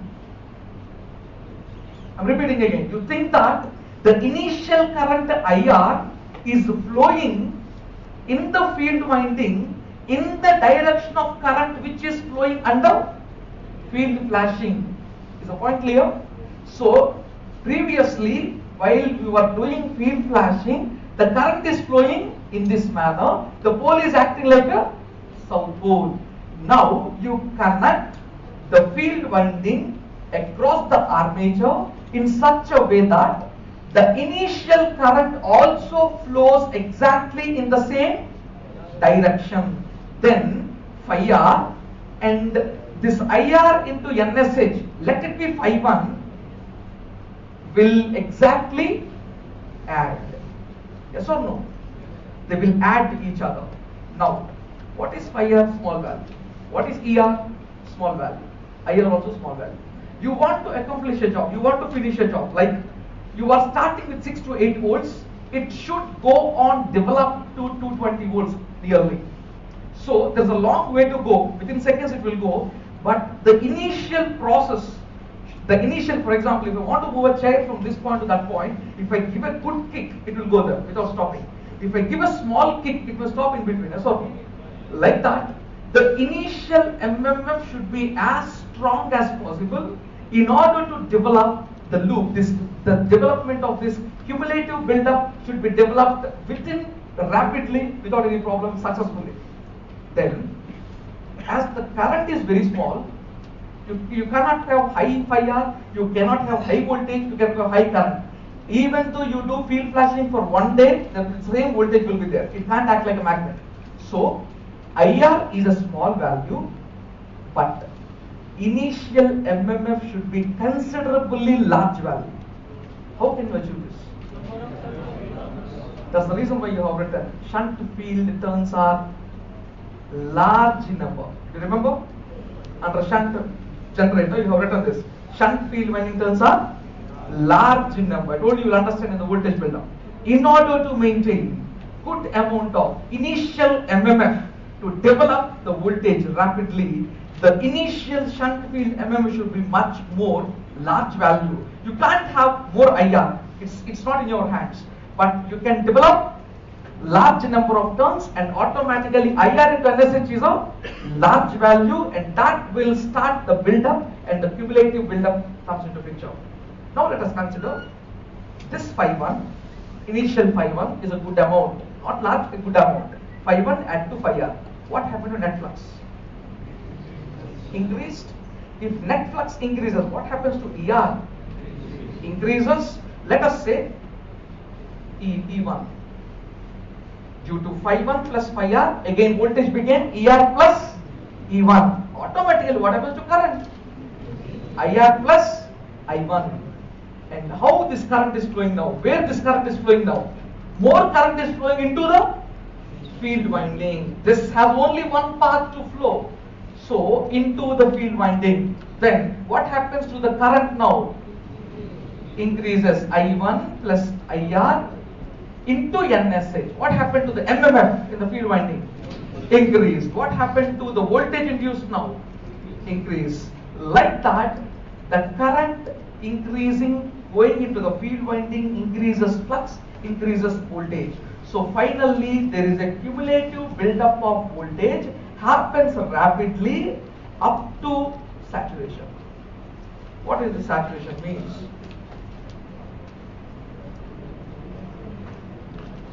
You notice, later I will explain. First note of the points.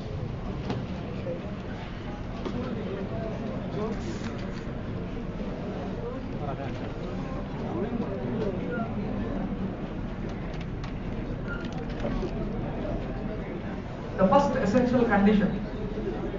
The first essential condition. The first essential condition for the voltage buildup. For the voltage buildup is poles should contain residual flux. Poles should contain residual flux.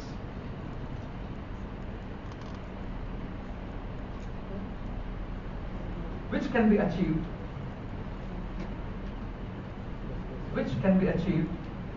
through field flashing. Which can be achieved through field flashing.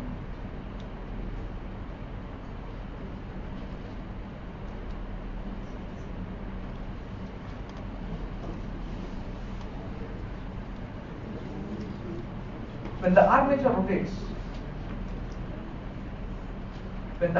rotates,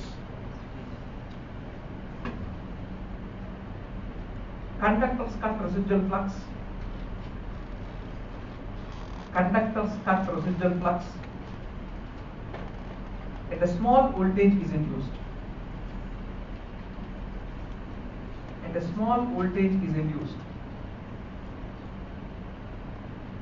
Which produce a small current.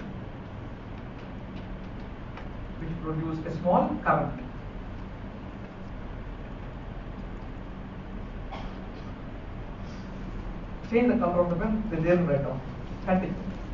Best condition for voltage buildup. Best condition for voltage buildup is shunt generator should be on no load.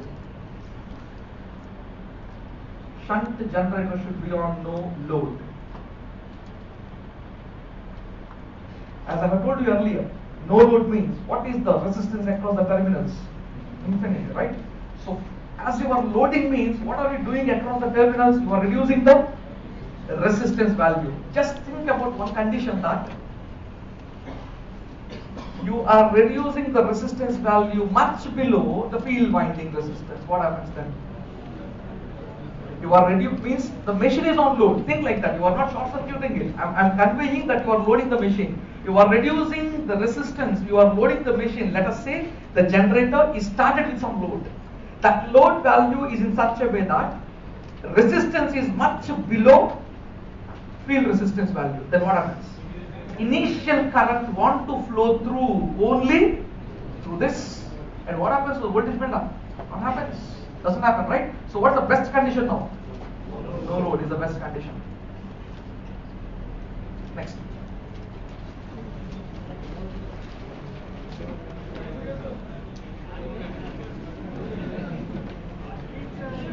The initial current produces.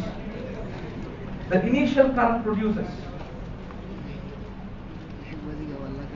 The initial current produces.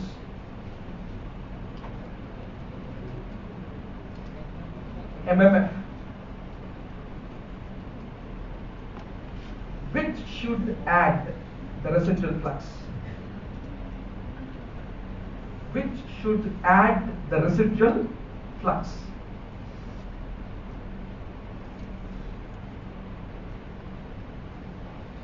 Therefore, the field and the armature, should be properly connected.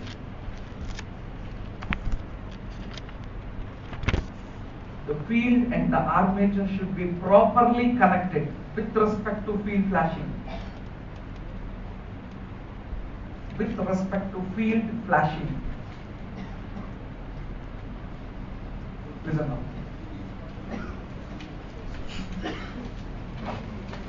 Let us consider the field flashing has been done in order to produce residual flux. We have started this discussion. The first necessary condition is residual flux.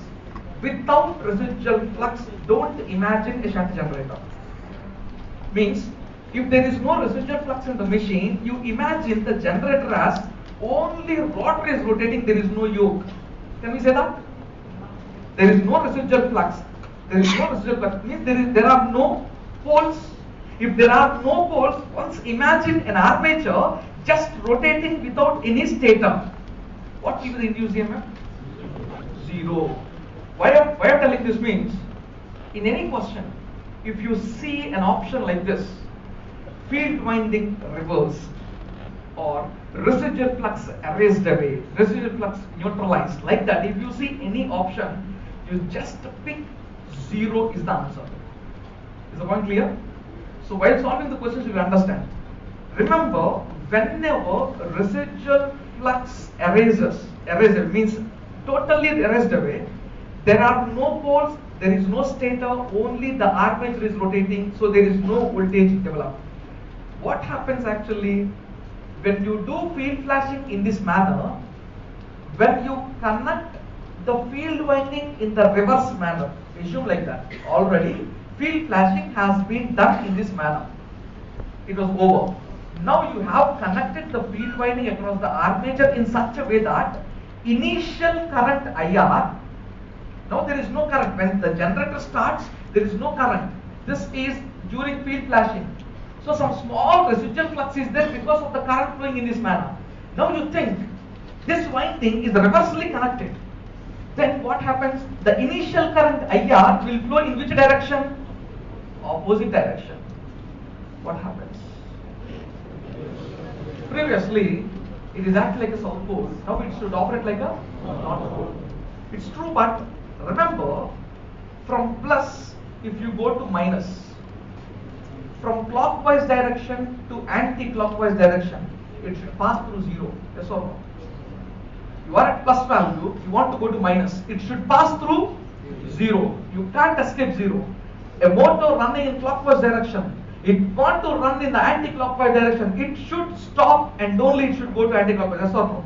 So it should come to 0 position. Now, you have to pass at this particular condition. Once IR flows in this, once it is making the flux to 0 means it is erasing residual flux, because the initial flux is opposing this residual flux. There exists a condition where residual flux becomes 0. At that condition, you wait for some time, you think that the machine has no holes in it. What will be the voltage induced in the armature? Then how can voltage buildup comes into picture? Can voltage buildup comes into picture now? No. No buildup of voltage. So this is one more essential condition. Right now. So already you got 3 essential conditions. One is residual flux. Other one is, best condition is no load. What's the third one? Field should be properly connected to armature. Otherwise, no buildup of voltage. Apart from the 3 conditions, right now. Apart from the 3 conditions,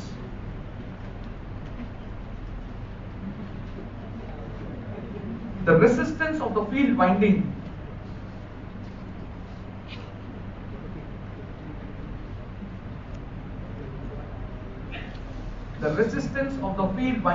should be less than critical resistance. Should be less than critical resistance.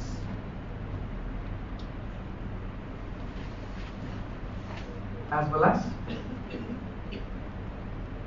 speed of the generator.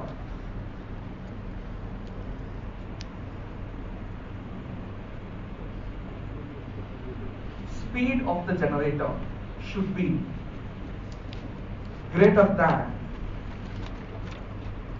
critical speed.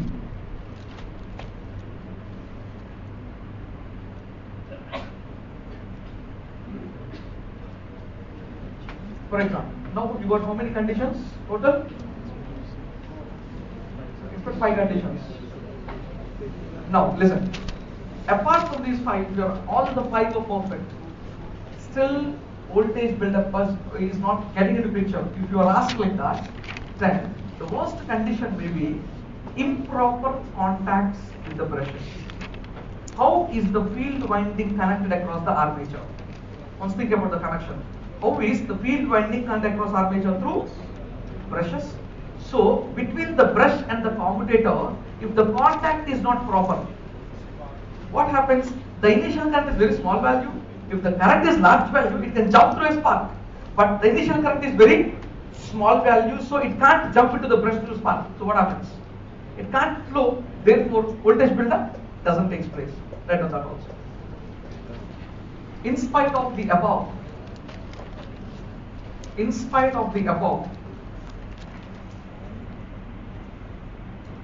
5 conditions.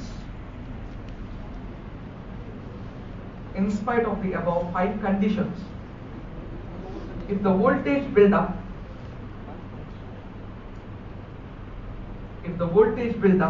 doesn't occur, it is due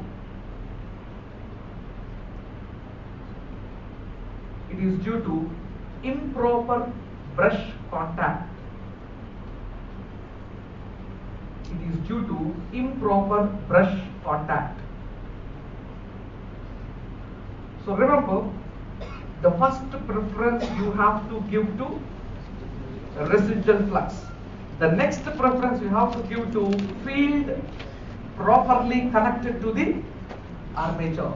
Then only the cumulative buildup starts. Initially, there is small residual flux phi r. Residual flux phi r produces small voltage ER. The small voltage ER produces a small current IR. This is the first thing happening in the machine. Once you start rotating the machine, the initial flux phi r, residual flux phi r, produce small voltage and IR.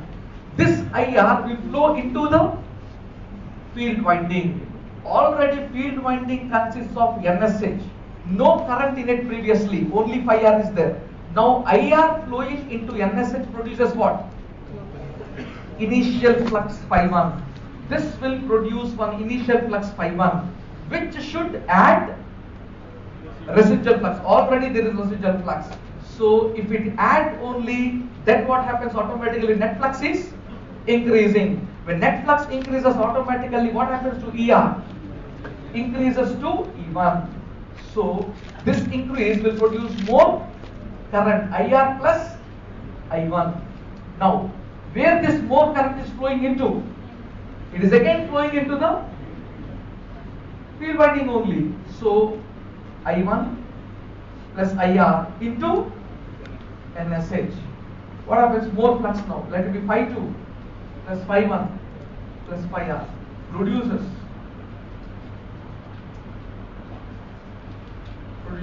more current again. So this more current will flow into the field winding. You can observe one thing here. In this entire loop, like that it will continue.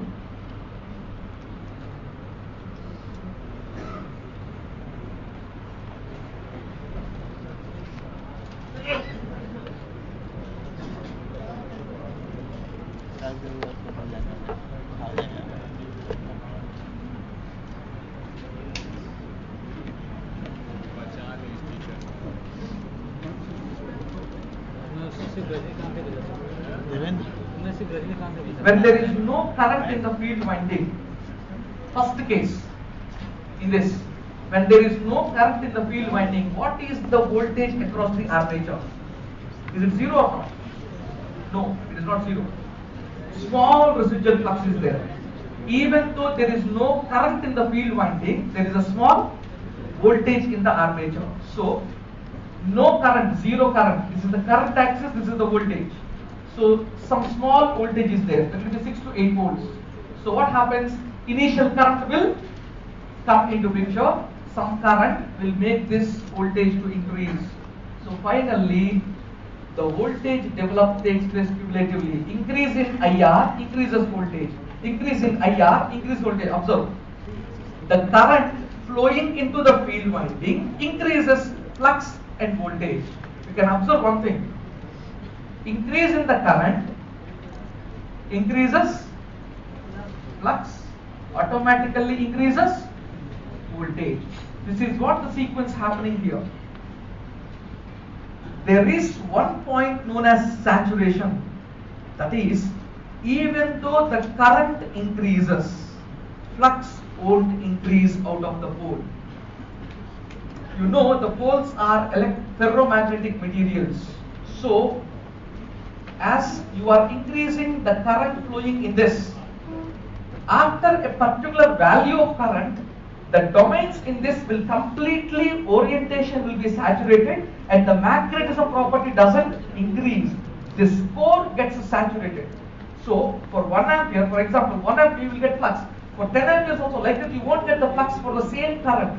Therefore, the cores get saturated and automatically the flux coming out will be saturated, will become a constant value even though you increase the current through this winding. That's the property of ferromagnetic material, saturation. So, even though current increase in the field winding, flux won't increase. If the flux won't increase, automatically EMF becomes constant. So, once EMF becomes constant, the loop, the cumulative build-up will stop there. So, initially, before saturation of the poles, the voltage build-up takes place linearly. But after that, it will saturate and it will become constant. This is before saturation.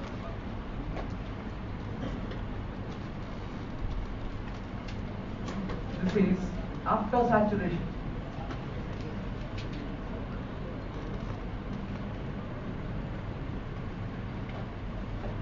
So after a field current value, even though current increases in the field winding, flux out of the field winding won't increase.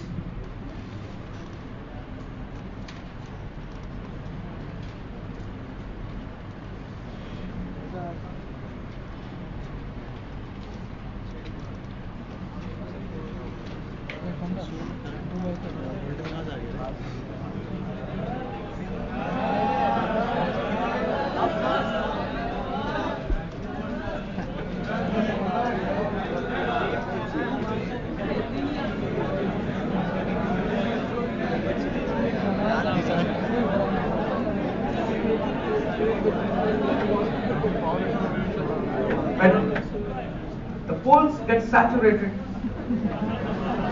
The poles get saturated.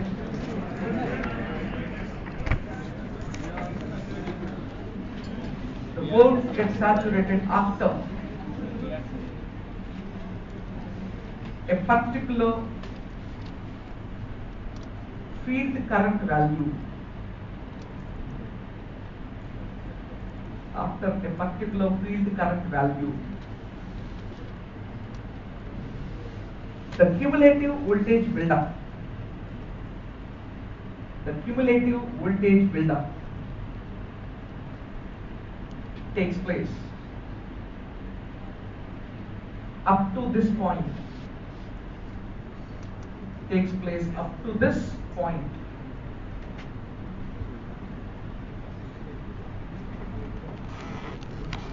After that,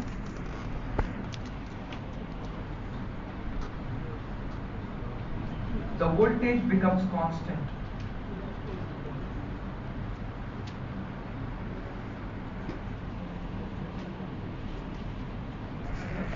Voltage becomes constant, means it won't rise like that.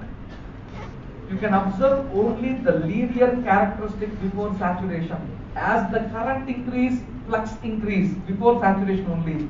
After saturation, even though current increase, flux won't increase. So automatically voltage becomes constant. Now, if you observe, a slight droop came into picture. This one. This one. This is, if you're asked what is this actually, this is due to magnetic inertia.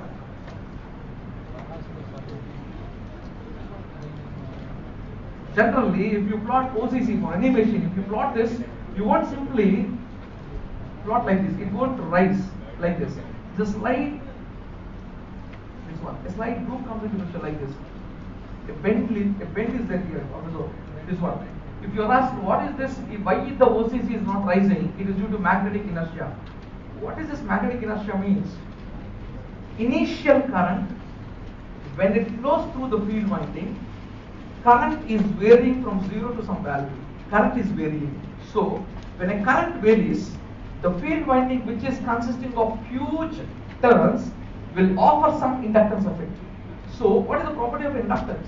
It doesn't allow sudden change, right? So, from 0 to a small change, it won't allow. That's why it will say some, it won't simply rise, but it will be like this. So, that is known as magnetic inertia.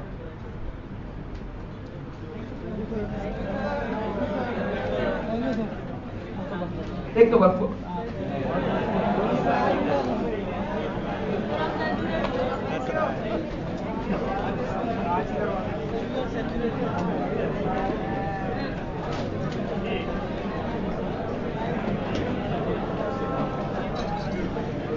Question number 18, question number 23.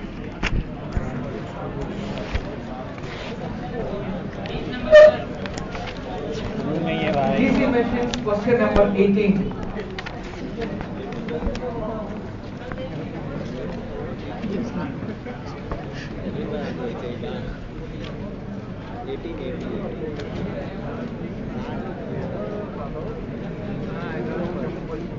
See, commutation expression is not possible.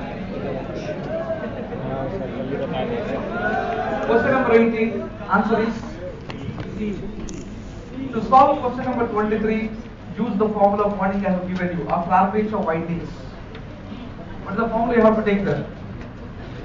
It is a lap wound armature reconnected as a wave.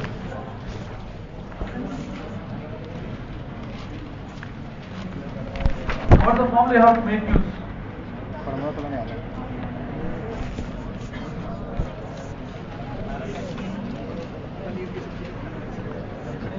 This is the formula. You can easily, within 2-3 seconds, you can solve the answer. If you use this, otherwise it will be a complicated problem. 6-pole lap-coupled DC generator. Forget about the conductors, everything. Parallel path also. Simply see here.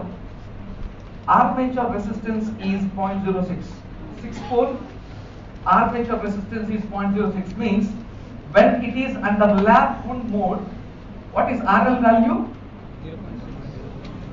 0.06 is given. The resistance of the armature when it is lap wound is 0.06. It is a 6-pole machine. So how many parallel paths you will have? 6 parallel paths. So AL is 6 square, which should be, when it is reconnected as a wave, what happens to the number of parallel paths under wave connection? 2. So you are asked what will be the resistance under wave. So it is simply 0.54 ohms.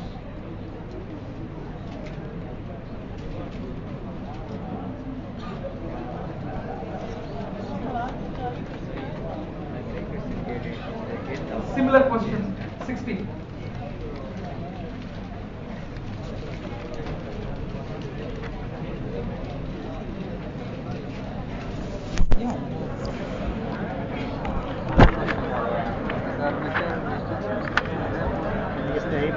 Same question. 36. Answer?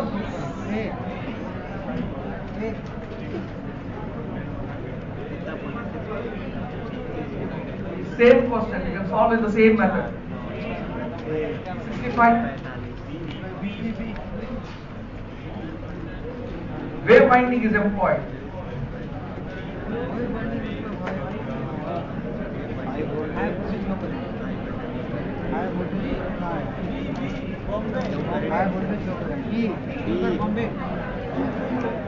इसका क्या है था?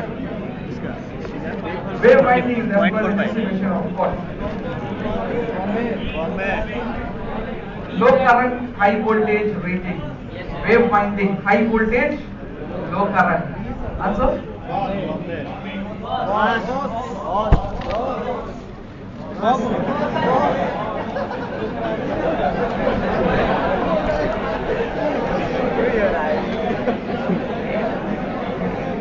नहीं sir 47. In a DC machine for same values, armature EMF is more with wave winding, less with wave winding. More with wave winding, less with wave winding. What will you prefer in A and B? It is more with wave winding than with lap winding.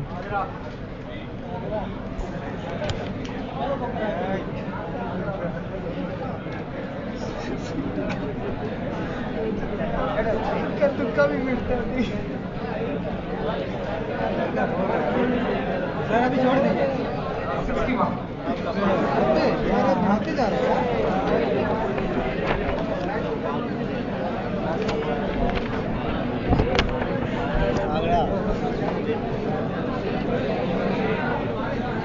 In a DC compound generator, flat compound characteristic required for certain applications.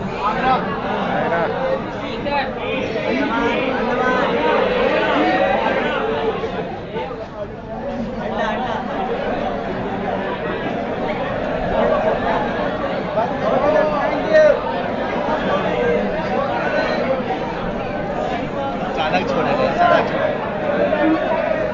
Thank you sir आज फंस गया यार